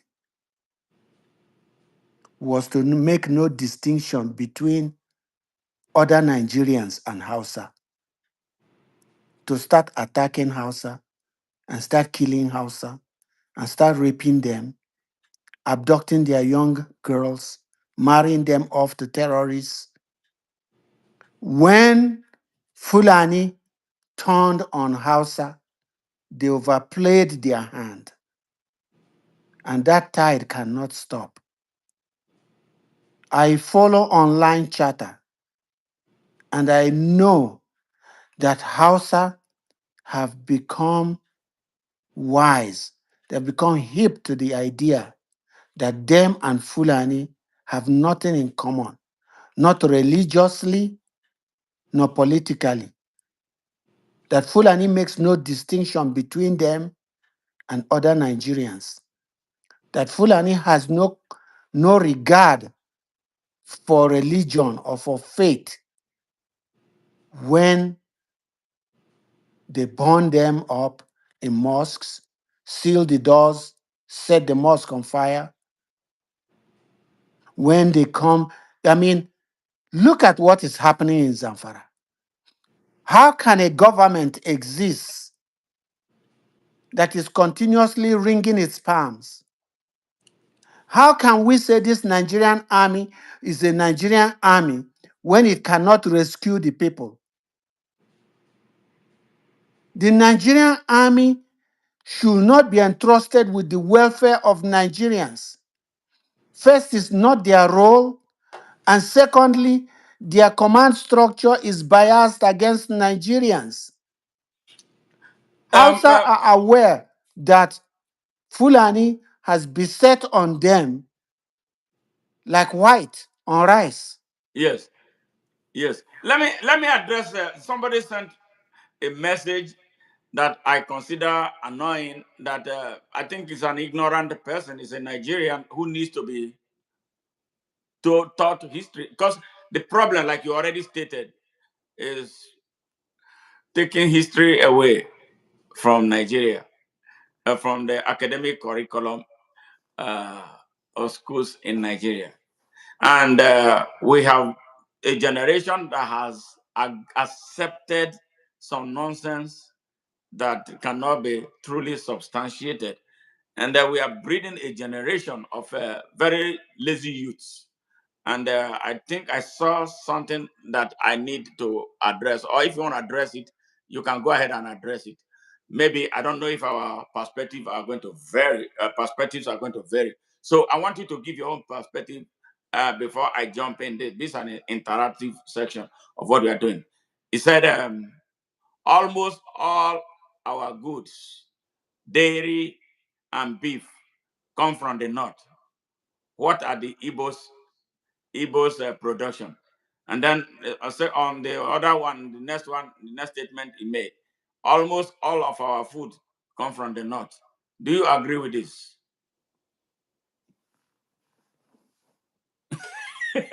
Now, what it is that that it is what if, what we are looking to even address that issue is a distraction. It is, but sometimes, To even address that issue is a yes, distraction. yes, Regardless of where our beef come from, mhm, if the people have the means, they will get the food. yes, Agriculture is mechanized today. yes. It does not, it's not like if you can't even go into your farm. Who is farming in Zamfara? Who is farming in Benue? And how did Benue become north? I'm Whose afraid. idea is it? Yeah. What is north and what is south? Almost Okay. all the whatever is from the north. The road you are driving is from oil money. Yes. So don't even That address. is why. There is no. No, That is that why is a I'm sure it's a distraction. young person who doesn't know a damn thing. So we That's teach. a that is a that is a I agree. destruction. I agree And with you. chances are he is Fulani. He is Fulani. Maybe. I don't know. Because otherwise, he got to be Fulani. Otherwise, he will know that his people, if he's Hausa, that his people are in dire strait. Yeah. If he doesn't know that, he's Fulani. Don't address that. Okay, let's leave that alone. All right. Up next, insecurity in Igbo land in the southeast of Nigeria. A lot is happening right now, especially in the Imo Oasis, with reference to especially Okigwe area. I did, I did a report on what is happening or what was happening at Okigwe about 2 or 3 years ago, because the mainstream Nigerian media, the very corrupt mainstream Nigerian media will not touch it because they have, the government is their biggest customer, so they don't want to do anything that will offend the government. But the mayhem going on there is unspeakable. In fact, as we speak, it's happening right now. As you and I are here, a lot of operations are taking place in that part of Nigeria. And now what they are doing is summary execution of young Igbo males. When they see them, just they kill them, bury them in shallow graves. So I did a detailed report on Okigwe. It was horrifying from the account of somebody who lives there, who have to sleep in the bush for 30 days, who had to sleep in the bush for 30 days at the time. And there was the issue of a young woman who relocated to Ihube from Abuja because of the high cost of living in Abuja. So she returned to Ihube and opened a restaurant at Ihube. And then the soldiers came. He said Hausa speaking soldiers. They came, brought an armored car, uprooted the building and burnt everything down. They burned down that whole village. All the villagers ran away into the bush. Now, where they run into the bush, there are the people, the kidnappers, Fulani kidnappers in the bush. We kidnap them. So double trouble for one people. This is what is happening in that part. So I don't know how much you know about what is taking place in that part of Nigeria. I just wanted to ask you. When it started, they talked about Buhari started it, and then this monster now inherited it. The person they used was Asari Dokubo, that loudmouth, who claims he's from Niger Delta. He was the unknown gunman, and they planted him to discredit IPOB and Nnamdi Kano. He was responsible for killing Dr. Akunyili, the husband of that lady Dora, who died. It was not IPOB that killed that man. It was Asari Dokubo's unknown gunman, sponsored by the corrupt, evil government in Nigeria. So over to you. What do you know and what do you think about the situation in that southeast of Nigeria, and what should be done to bring calm at least to that place? Well, which is more important, corruption or insecurity? If you are alive, you can reacquire material things. Yes. But if you are dead, there's nothing the person can do. The president, Bola Tinubu, is in Brazil. It's not my president. I don't Well, recall. let's just even say he's the one occupying that office. And he's there talking about how, since he came in, corruption has been wiped out. He did not talk about, since he came in, Nigerians are more secure now. Wow. Did he say No, that? yeah, he said that. Oh But Lord. look at Nigerian governors all over, except like people like the governor of Benue State, who was harping on this insecurity. All of them, there is nothing they are doing about security of the people. And the only way we can have security in Nigeria is to vote Fulani out of office, review our constitution, give local people access to their own police force, review the Nigerian army role. They are supposed to be protecting us in terms of foreign wars and our boundaries. We are not we're not an occupied nation. They should not be patrolling in our country, and playing the role of police. There has never been any extrajudicial killing that has been done in Nigeria that was investigated and people brought to book, because the people who operate our government are criminals. So it still comes down to, it doesn't get over until it is over, All until right. we vote out Fulani from office. All right, thank you, Mr. Gumba. Listeners, viewers from around the world, everywhere. Man, this has been such an engaging. You need to see comments. I'm not able to read all of them. We are seeing a lot of people, and a lot of Nigerians are joining right now, especially the young ones that need a sense of direction. Young Nigerians need a sense of direction. I'm going to tell you a story. Before I go and address something that I'm seeing right here. If you are going through the screen, you see what is taking place right now. And I want to address something. About 3 years ago, a young Nigerian sent me a message calling me, Mr. Smart. I like what you are doing. You are so bold, so vocal, so courageous, addressing all the problems in Nigeria. I wish we can have you here to run for office, the president, senate, and so that. I was laughing. So I said, okay. In 2019, I was there. Took all my money from here, went to Nigeria with the best message. My campaign was like a presidential campaign because of the issues at stake, the issues central to my aspiration.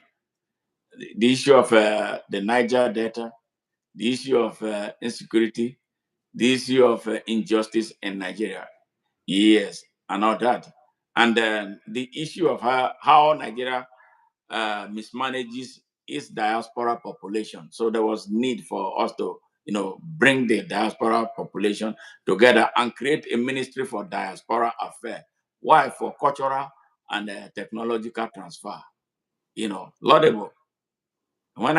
Before I came, you need to see the thousands of people who, when I come online here, when I came online, you see before 10 minutes, you see 20,000 people commenting and following. So I was so inspired until I went home and I saw the real deal. All those people were nowhere to be found. And I saw Nigerian youths. I must say, it's not all of them, but majority of Nigerian youths are very corrupt, very, very corrupt. And they need to be redirected. And it hurts me as a father of a young people. We have engaging discussions. I see two of my children are here watching this because they help me moderate. When I'm doing this.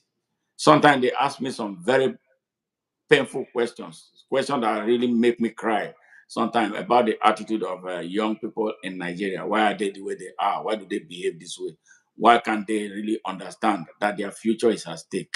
So I will find a way to explain to them why it's because of poverty and stuff like that. So this young man, I met him, and then we started talking. You know, Before you know it, our relationship became like transactional. He started telling me about his problem. I am a very kind person. I I supported him. He told me there was a time he didn't have money to pay school fees. You know, it's always the case. So how much is your school fees? I gave him. Not quite too long, he introduced another young man to me. That young man was a student leader at the ABU. In fact, they invited me to speak to the student union and staff of ABU. I wish I can immediately lay my hand. I would have played it in one of the best speeches I've ever given. So when the whole thing was over, a lot of people were all over me, sending me messages. We need to hear more from you. Then this young man that he introduced now said he was running to be president of the National Association of Nigerian University Students. They call NAUS. So he needed my support. If I did not give up to 1 million naira to that young man, it would be 500,000. So, and who this young man was, is a young Fulani boy. You know, I don't have boundaries. I don't care about who you are. He presented himself as a good young man. But today, what happened, what that young man did,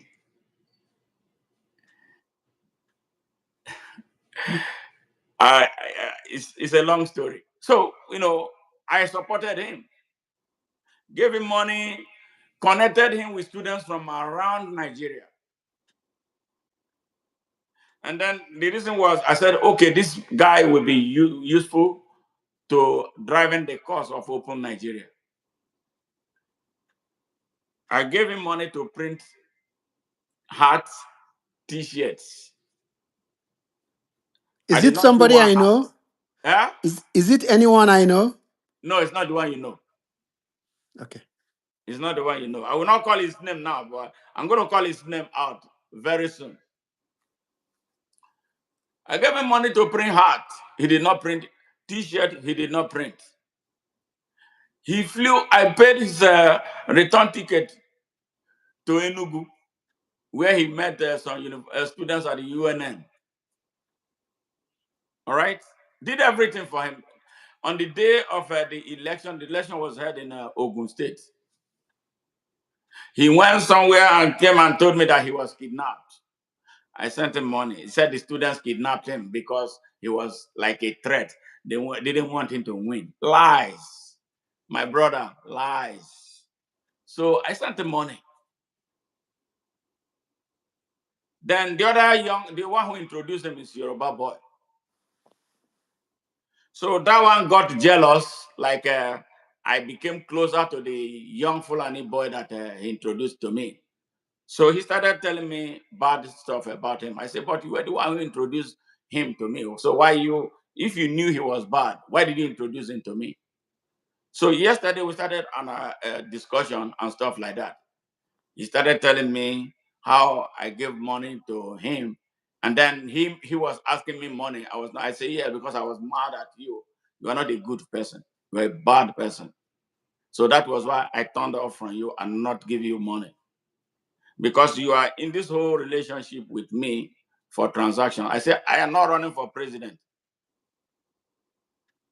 Yes. So why am I paying you money? I am trying to teach you, bring light into your head so you can stand up for your right.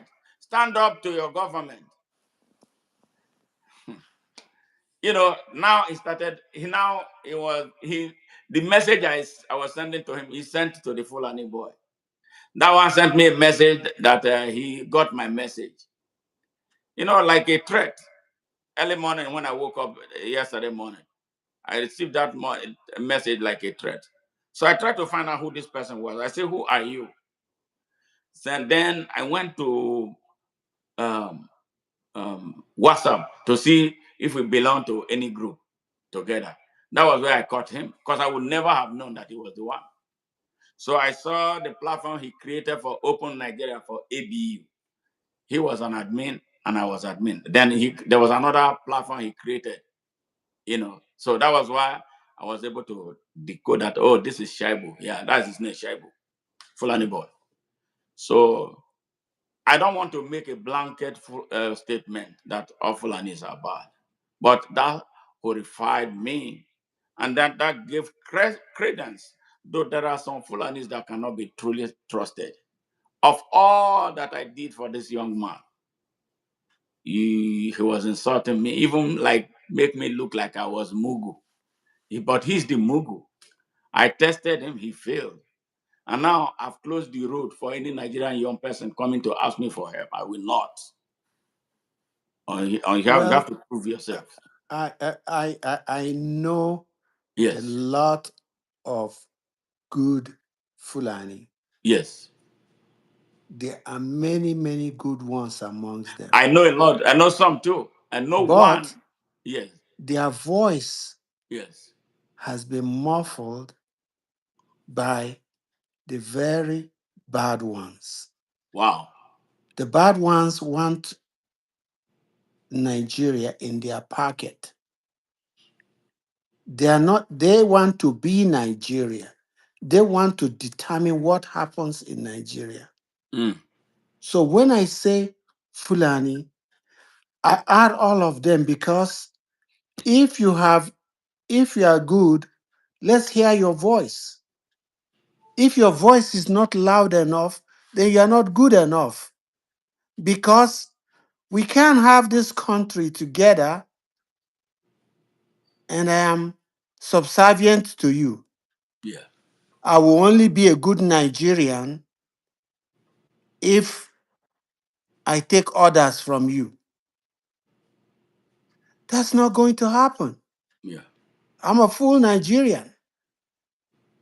And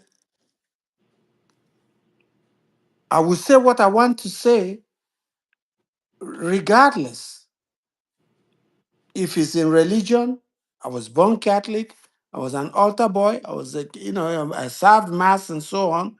Yeah. But I just feel that foreign religion is bad news for Africa. It has not helped Africa in any way, You're right.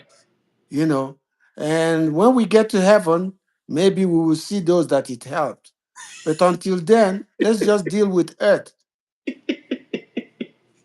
You know, when you tell them this, they look at you. Some people say, I don't believe in God, but that's their problem.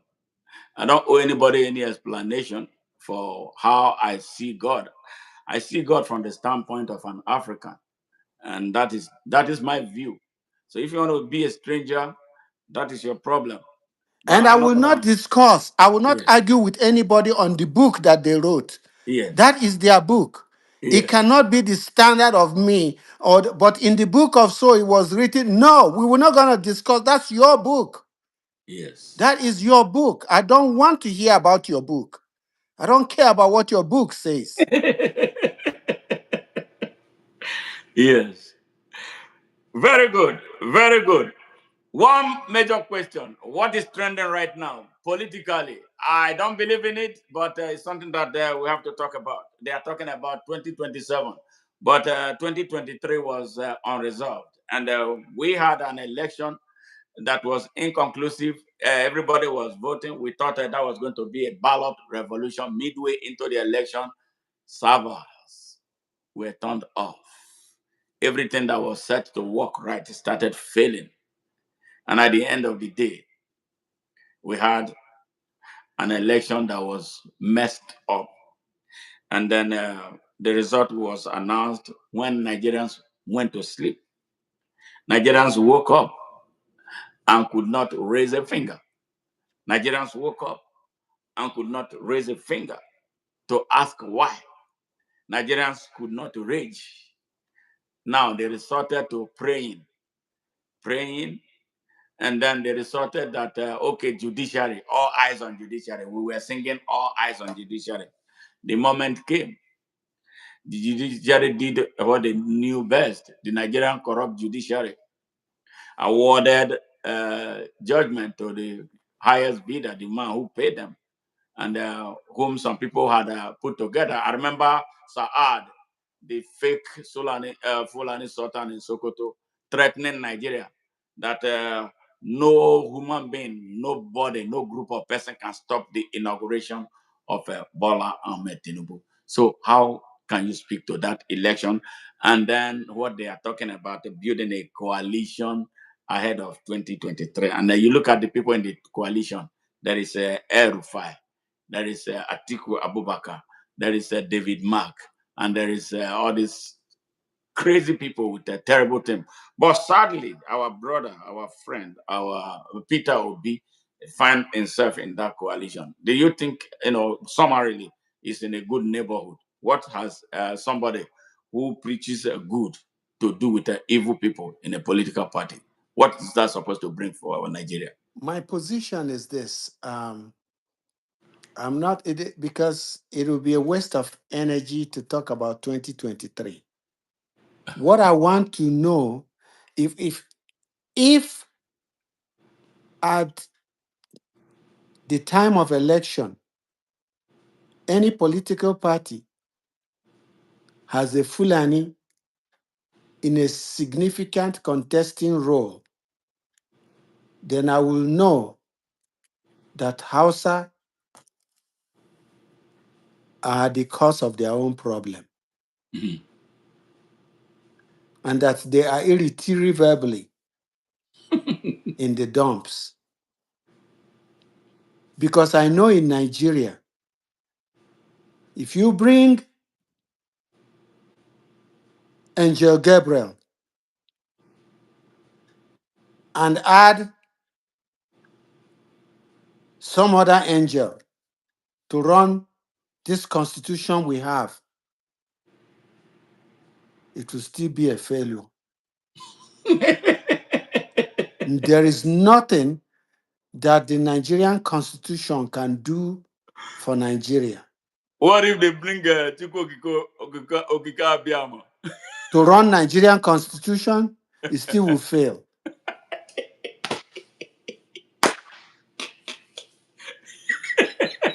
Because they have the road has been paved for the destruction of Nigeria. Except you don't travel that road. Except Nigerians don't travel that road. Oh my God. It will not stop them from being corrupt. They have a system in place that will foster corruption until the end of the world, except that system is turned down and except we deny Fulani oxygen. Hmm. Hmm. That is it. Wow. I don't care who else runs for office. I don't care. I don't care where they come from. I have no problem with a Nupe or Baggy or anybody being president of Nigeria.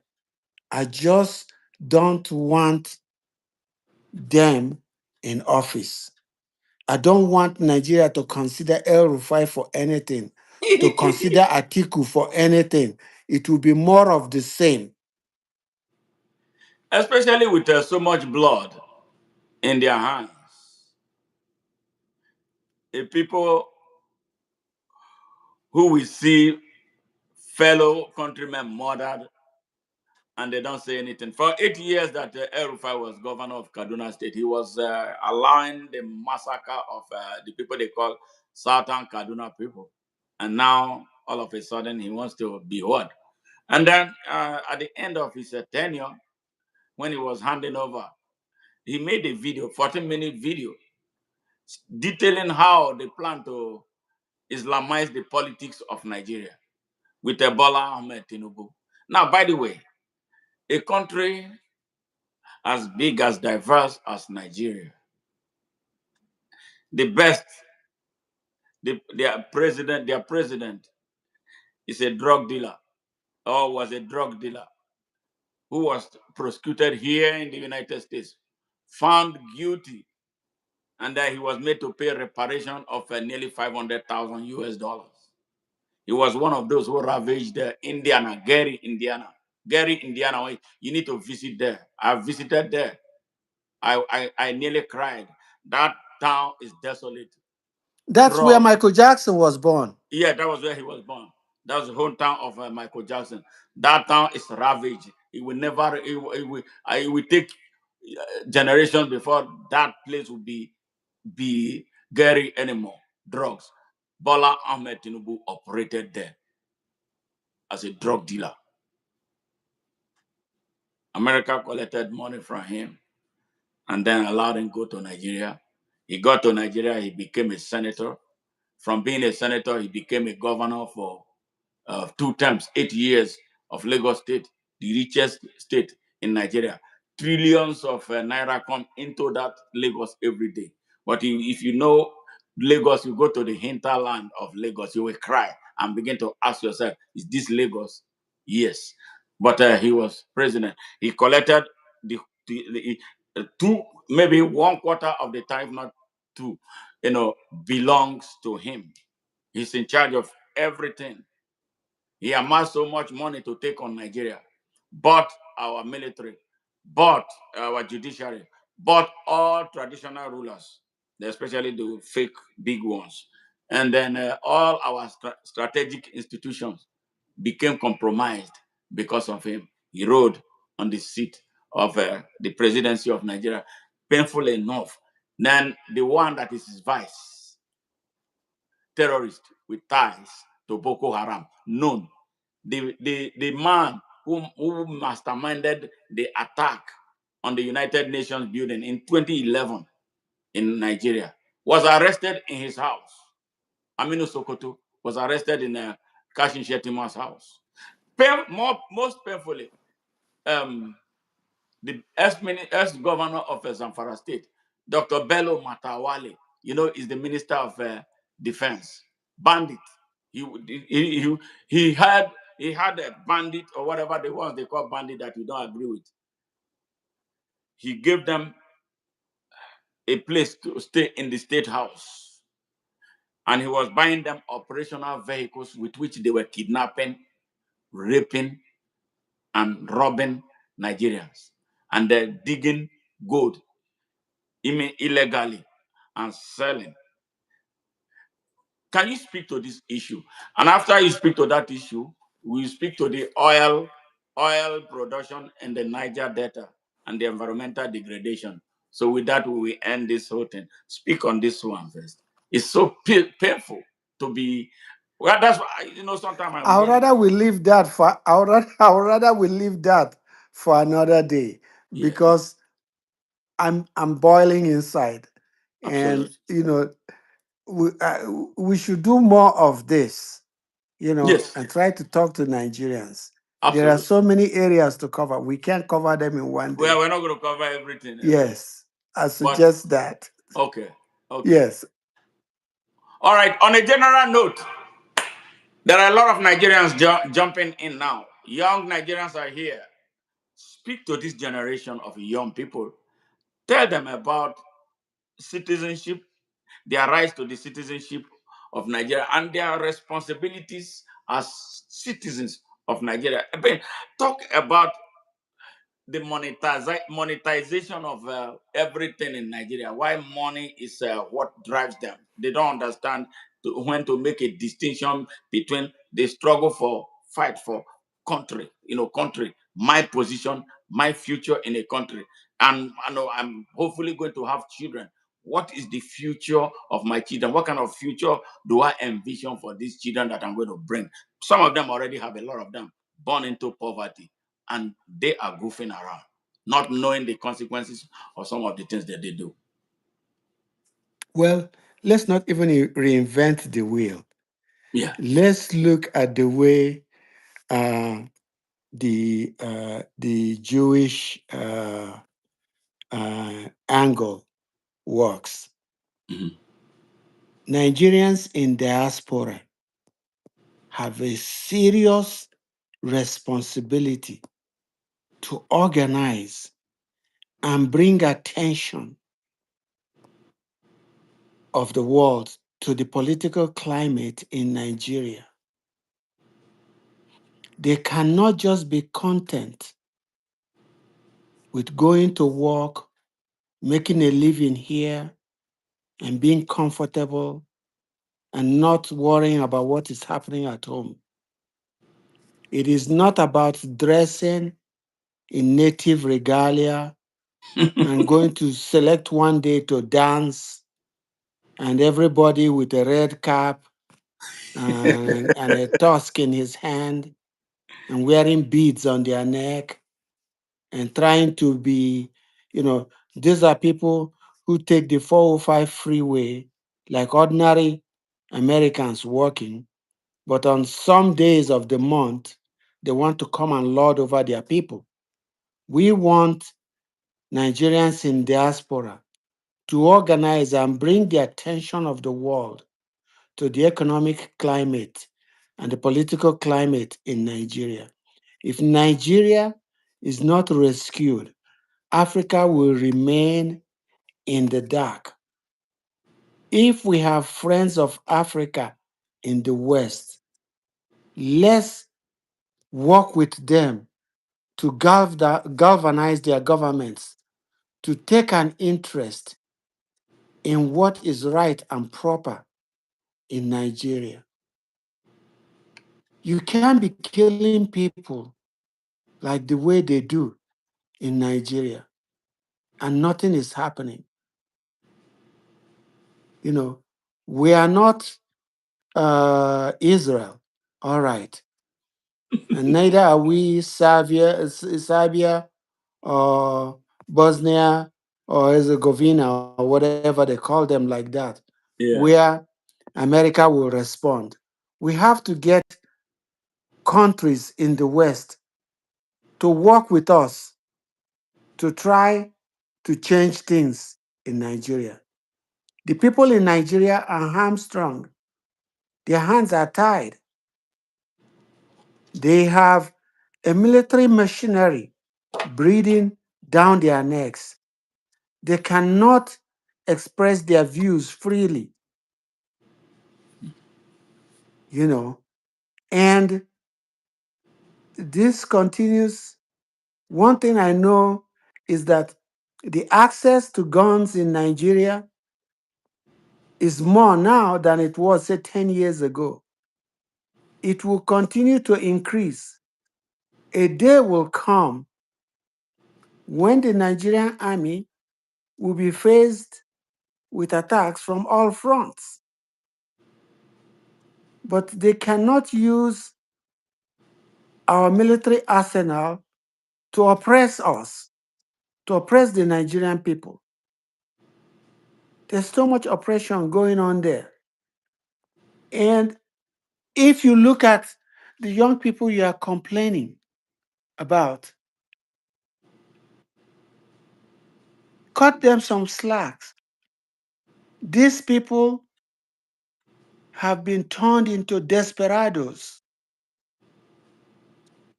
There is a very, very strong effort to make living and life almost impossible in Nigeria. Even the man who is rich has influence. But the area where I have problem with them is I understand very well. I've been at that age. And even right now as we speak, I'm that age. I'm always broke from helping people. You remember the other day I nearly asked you to send me $100. Stop it. You may think it's a joke. I nearly called you to say, hey, man, I am hamstrung. Because I gave my last to some young person who called after explaining her situation. I had to give everything. And this is a woman who has children. No food, nothing. And she told me that she has been lying to her children with church fasting, that their pastor said they should fast. So when she says that to them, they think it's normal that they should fast. That she got tired of lying, that they have been drinking water. Everything that I had in my pocket, I sent to her. And I got broke. I nearly called you. See, I'm being very honest. I don't have to lie to this. So because I've not asked you for anything before, I say, man, I don't know how it's gonna feel. but that's just the situation. I'm seriously. So in the middle of all these things that we do, we try to organize them to put them together. I had chapters of Open Nigeria across Nigeria. Why did I had to change course? Because they now misunderstood it to be like an avenue for them to make money. You understand? So every time they will say they want to hold meeting, you have to hire canopy, you have to hire chairs for them to sit down. Why? I've traveled from here to Kansas to hold a Nigerian meeting. I wasn't expecting anybody to give me food. The people I was going to meet for the sake of Nigeria. I didn't expect anything from them. So why should I be funding you to join me to wake up? For me, I've taken the charge to lead the charge. I am paying costs. You see now, what time is it? It's almost 1 a.m. here in Houston. And I know it's about 11 where you are. We are still up talking about Nigeria. Who is paying us? They think there's this money tree. Somebody is funding you, and then they must take their own. So that's where the problem is. Helping people is what I do freely. But when people come and want to start taking advantage of you, it hurts. So that is the problem I have with them. So they make everything transactional. Even those who want to help them, those who risk their life to help them, they won't follow you. Yeah, and then why do people not talk? Why do they not join us when we are speaking like this? You know why? Because they are picking here, picking there, picking everywhere. So they don't want their oppressor that they take money from to come and see them associating with you. Brother Gumba, we have a big problem. It's deeper than you think you know. I went into politics in Nigeria, and I'm happy that I came back with my life. I escaped 4 kidnaps, and all those kidnaps were set up by the people who were working with me internally with me. The last one nearly became fatal. So I had to prove that I'm still a son of the jungle. And they were surprised at what happened. They thought I was an easy prey. I had to prove to them that not be like that. So is the thing. They must be willing to learn. They must be willing to be mentored. They must be willing to make sacrifice. Any people who don't make sacrifices must suffer. And what are we talking about now? We are talking about Hausa struggle. The Hausa people must be ready to make the sacrifice. And all of us must sacrifice. Without sacrifice, we can never rescue Nigeria. Yes, all this we are doing will be an exercise in futility because we have become a selfish people. We have become a very, very tragically transactional people. It's a big problem. Well, have your last say, man. I'm so happy we are having this opportunity. I think we are going to be doing this more frequently than ever before. So this registers. I can tell you that over 10,000 people are here watching what is taking place between you and I in this interview. And it goes a long way. If people are sharing the message and more people will key into this. Thank you very much for taking your precious time to be here and with your wealth of knowledge and experience from across Nigeria and they're here into the United States. And most especially, thank you for what you are doing for the Hausa people. Yes, what you are doing for Hausa people and humanity in general. We appreciate you. We really celebrate you. We are honored to have you here at ONN. Thank you for taking your time to be here, sir. Thank you, sir. All right. So it's a pleasure. And listeners, viewers, this has been such a great moment, being here, one of the best we have had in recent times. Thank you, Mr. Gumba. So we'll talk later behind the scene. Thank you, sir. All right. Bye-bye. Bye-bye. Yeah. Yes, our listeners from around the world. Thank you. We spoke with a great Nigerian, a die-hard Nigerian, and a very angry Nigerian about what is very passionate. And this man, in his teens, when Nigeria started falling apart, he joined the Biafran army at the age of 12. He wanted to join the Nigerian army first. He was denied. So he joined the Biafran army. Yes, you see, whenever you talk to him, he didn't forget his number. He will quote that number and his exploits as a young person, burning, always. The Biafran, what the Biafran resistance, was the result of Nigeria not working right. It's a question, and that same problem has not been solved. The Igbos never wanted to leave Nigeria, but they were forced to declare their country because Nigeria wasn't working right for them. And Nigeria has never worked right for them. It's still not working right for them. It's not working right for all of us. We don't understand those who have held Nigeria hostage for a very long time since independence. They don't understand what it takes to build a nation. They have this erroneous impression that they own Nigeria. And the trouble of Nigeria, if you want to understand Nigeria very well, the history of Nigeria, and that is why they are ashamed of showing us the history of Nigeria. And we are proud that what they have refused to show the younger generation of Nigerians, we who know the history, are sharing it. And that is why it is important. It is very, very important that you hold on tight to us. Our media, ONN, is not one anybody can proscribe. Nobody can do a damn thing to us. We operate from a free country where we have right to freedom of expression, responsible expression. Yeah, our job is to enlighten the people of the world, especially in this case, the people of Nigeria. Yes, we have to. We have to. So they deny you history. So young people of Nigeria, if you want to understand what happened to Nigeria, it didn't start just at independence. It started in 1914, prior to 1914. When after the Europeans, scattered following their Berlin Conference in 1884 and 1885. Now they set out on a journey, to Africa that they balkanized into spheres of interest. Yes, these people have been around for a very long time. Okay, so when they operated for as long as they did until it became like, okay, let's organize this business better. Let us put these people in this country they call Nigeria. Nigeria is a fake country, like many other African countries. The only country that is organic in Africa is Ethiopia. Even Ethiopia now is struggling. Okay, that was the only country that was not colonized. All right, and the rest of them are made up countries. No African inputs.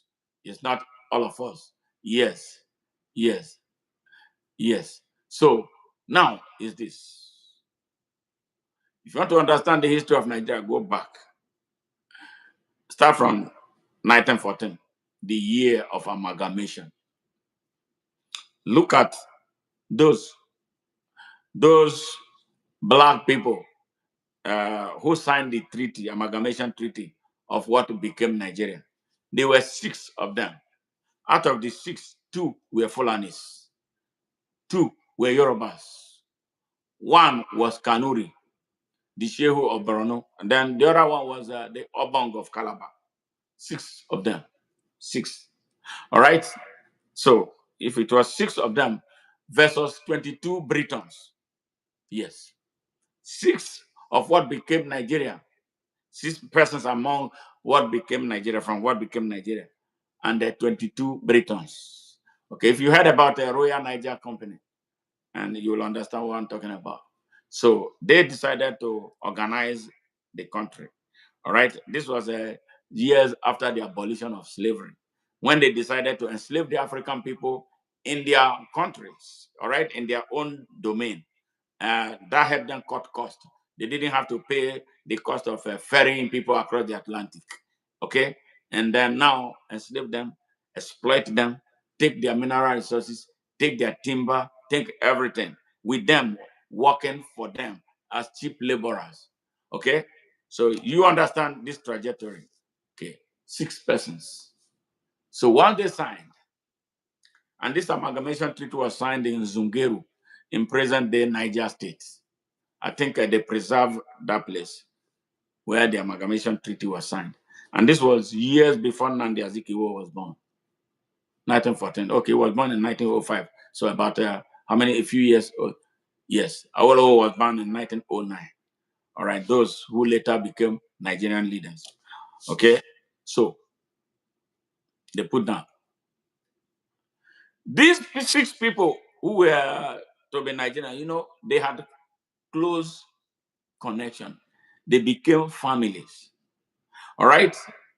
So if you look at what happened from them, they were the first enlightened people. So now the impression is that their children were going to be more enlightened because they had more privileges than the rest of them. And this amalgamation treaty was signed by 6 people from 4 tribes in Nigeria. And then what became Nigeria is made up of nearly 400 ethnic nationalities. So the other people were not involved in the signing. Yes. My place, Eka, where I come from, was not involved. The Hausa people were not involved in the signing. The Igbos were not involved. Why did they exclude those people, the Igbos? Because the Igbos fought the Europeans. They wanted to punish them. They excluded them from the signatories. So you are watching me as a Nigerian. I'm most definite that wherever you came from, wherever you come from, your tribe was not a signatory to this amalgamation treaty that was to last for 100 years for the people to learn and understand themselves. Yes. 6. And those 6 people had a close network. They were families. All right. In that order, their children progressed. Their children were perhaps some of the few children who went to school. And now they became very good, close family members. So the benefits of Nigeria has been revolving around them. And they put that trajectory onto independence in 1960. And to this day, if you look at the historical markers, you see that all those who are holding Nigeria, who are ruling Nigeria, they come from these families, one way or the other, maybe a little variance here and there. So it's an established relationship that they had. And they still generationally maintain relationship with Imperial Britain. I tell you, when Prince Charles, when he was a prince, he came to Nigeria. The first place he went to was Sokoto. That was where they gathered all the traditional rulers to meet him, and then with the fake Sultan of Sokoto that they created. He's not a traditional ruler. By no standard is he a traditional ruler in an Hausa land. He's not an Hausa person. How will a Fulani man be a traditional ruler over a majority Hausa people? So that is injustice in Nigeria. That is yawning, looking for solution. So that is where. So you got to know your history. Yes, these are the histories that they are denying you. It's written in print. It's not something me making up. Go back and do your research. If you don't know where you are coming from, you will never know where you are going. And this is the problem. They have created a mental confusion for the young people in Nigeria. If you don't know your history, who are you? You are nobody. So Nigerian young people, you must learn history. And this channel where you are is a historical channel. We teach you the history of Nigeria, the raw history of Nigeria. Learn it. It is for you to learn. If you learn your history, you can conquer. I don't care who you are.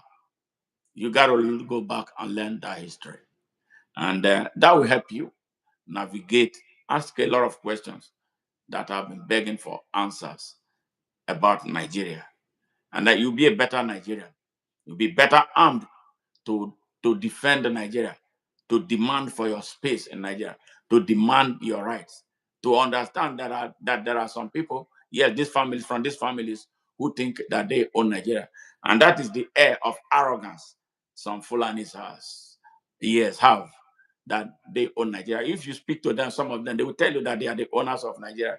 And the reason is because their forefathers, yes, have been handing it over from one generation to the other, that they do erroneously own Nigeria. And that was when in 2014 the amalgamation treaty expired 100 years after Nigeria became illegal. Nigeria is an illegal country as we speak, because the contract that binds Nigeria together expired. When a contract expires, it's either you renew it or you create another system. So when that amalgamation treaty expired in 2014, they didn't want us, because they know that when maybe 350, 400 ethnic nationalities came together to talk about Nigeria, the type of Nigeria they want, they will be out of the equation. That was when they took up gun, AK-47, rocket-propelled grenade, and started shooting up the country. It is strategic. It's not an accident. It's well orchestrated. So young Nigerians, you must learn. Go back to history. Stop trading your life away. Stop trading your future away. I love you. That is why I take time. I've taken time. What I'm doing is a very risky job. Not many Nigerians can want to do it. They know the truth. Everybody wants to exist for himself. But in the process, we are losing Nigeria, and very rapidly too. We cannot give Nigeria up to invaders. Yeah, the people holding Nigeria hostage, their ancestors were invaders. They came into Nigeria, and they have been generationally wanting to seize Nigeria. And they are coming too close for comfort. Everywhere they are, our country has been circled right now. So you have no choice but to rise up. You have no choice than to defend your space. You have no choice than to start organizing. You have no choice than to share the message that we have been giving to you. Yes. So you people have to understand that this is where you see the pain with which Mr. Ugwumba explained something. There was the last two questions he didn't just want to answer because he still started getting angry. Yes. I am 63 years old. I would hate to hand over this same problem that I inherited from those before me to the next generation. And this is why we must unite. When we say unite, we are talking about unite. When we say unite, we are talking about north, south, east, and west. Unite. The good people in Nigeria are more than the minority that is holding the country hostage. We have a moral duty. We have a civic duty. We have a constitutional duty. We have a spiritual obligation to stand up for Nigeria. And now is the time. It can't be more than now. If we miss it now, yes, they will overrun Nigeria. They will take over the country, and then we will have no place. And the next generation will not have any place. I want to quickly address a question raised by one Mr. Coup that the North feeds Nigeria. I tell you that is nonsense. That is not true. If we are in a country, I think that's one of those things that we need to enlighten you. Nigeria is a country. We are supposed to be one Nigeria. It doesn't matter north, south. So what if somebody not feed Nigeria? So what? Nigeria feeding Nigeria, is that a crime? What is wrong with that?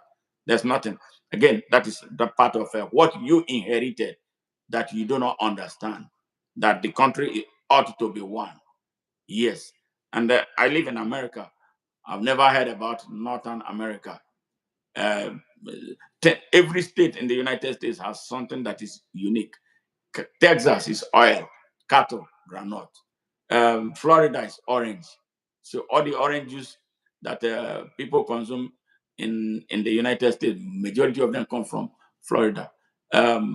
Georgia, peaches, apple, yeah, come from there. So they don't threaten the other parts of the United States with their product. And then again, when you say they not feed Nigeria, as if they are feeding the people of Nigeria for free. We are buying them. Nigerians are buying them. Without the money, they cannot exist. So I don't like me, I don't eat meat. I don't eat meat. I don't care about meat. My father was one of the biggest farmers in my hometown in Delta. We grew what we ate and ate what we grew. We didn't have to go to anywhere to take food. So who says that that if the so-called North, I don't like talking about North, South crap. That they, because of ignorance, you hear them say they feed the country. Okay, take your food. I keep my money. I can go to Ghana and buy food. Yeah, we are friendly African neighbor. I can enter Republic of Benin and buy the same food. I can decide to grow. So this is a challenge on all of us now. Start growing whatever you want to eat. Do you have to eat cow? You don't have to eat cow. When I was growing up, we had cows, indigenous cows all over my place. So we can grow cows. So don't bring that argument here. It doesn't make sense at all. And that's the reason why we tell our young people, you need to start reasoning more constructively, reason analytically. Yes.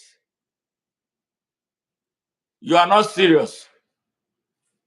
You are not serious. Yes. You know what? You need to get out of this. You don't belong here. You are sick. Right? Okay. So he's gone. He's one of those idiots, haters, who can't think. A slave. He's going to remain a slave. Coward. And that's the problem we have, So that's that. He's gone. He's not coming back again. All right.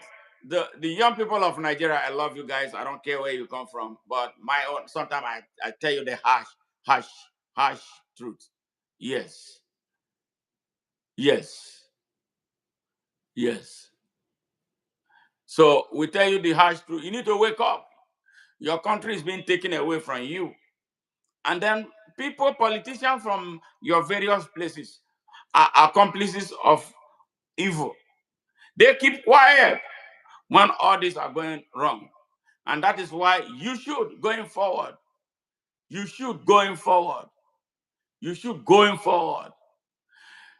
careful of who you choose as leaders. I am talking to you Nigerians from the east, west, north, and south. When you choose rogues like Oji Uzo Kano, he will go there and make a deal that will put money in his own pocket. He doesn't care about Abia people. Stop choosing criminals. Stop choosing cowards. The person that will be the best leader is one who may not even have 1 penny to give to you. Remember, leadership is spiritual. Remember, leadership is somebody who can fight for you. Remember, leadership is action. Leadership is not money. Leadership is not a Yahoo boy who just jump into money and then is able to buy rice and give to everybody. Money does not make you a leader. Yes, what makes you a leader is your ability, competency. Yes, knowledge, courage to do right. Yes, and the content and the exceptional content and strength of character. Yes, required to build, utilize, expand, extend, and sustain capacity beyond self for the good of all and the good of country from generation to generation. This is the missing link. This is what we have been lacking. If you keep on choosing cowards, you keep on choosing idiots, what you get is the dividend of democracy that you are getting. Bloody dividends, where terrorists will come and sack your village. You can't fight back. Yes, it's time. Emancipate yourselves from mental slavery. None but ourselves can free our mind. Have no fear for atomic energy, because none of that can stop the time. How long shall this kill our prophet? Why we stand aside and look? Some say we just a part of it. We've got to fulfill the book. Won't you help to sing another song of freedom? Well, all I ever had, redemption song. Yeah, I love you guys.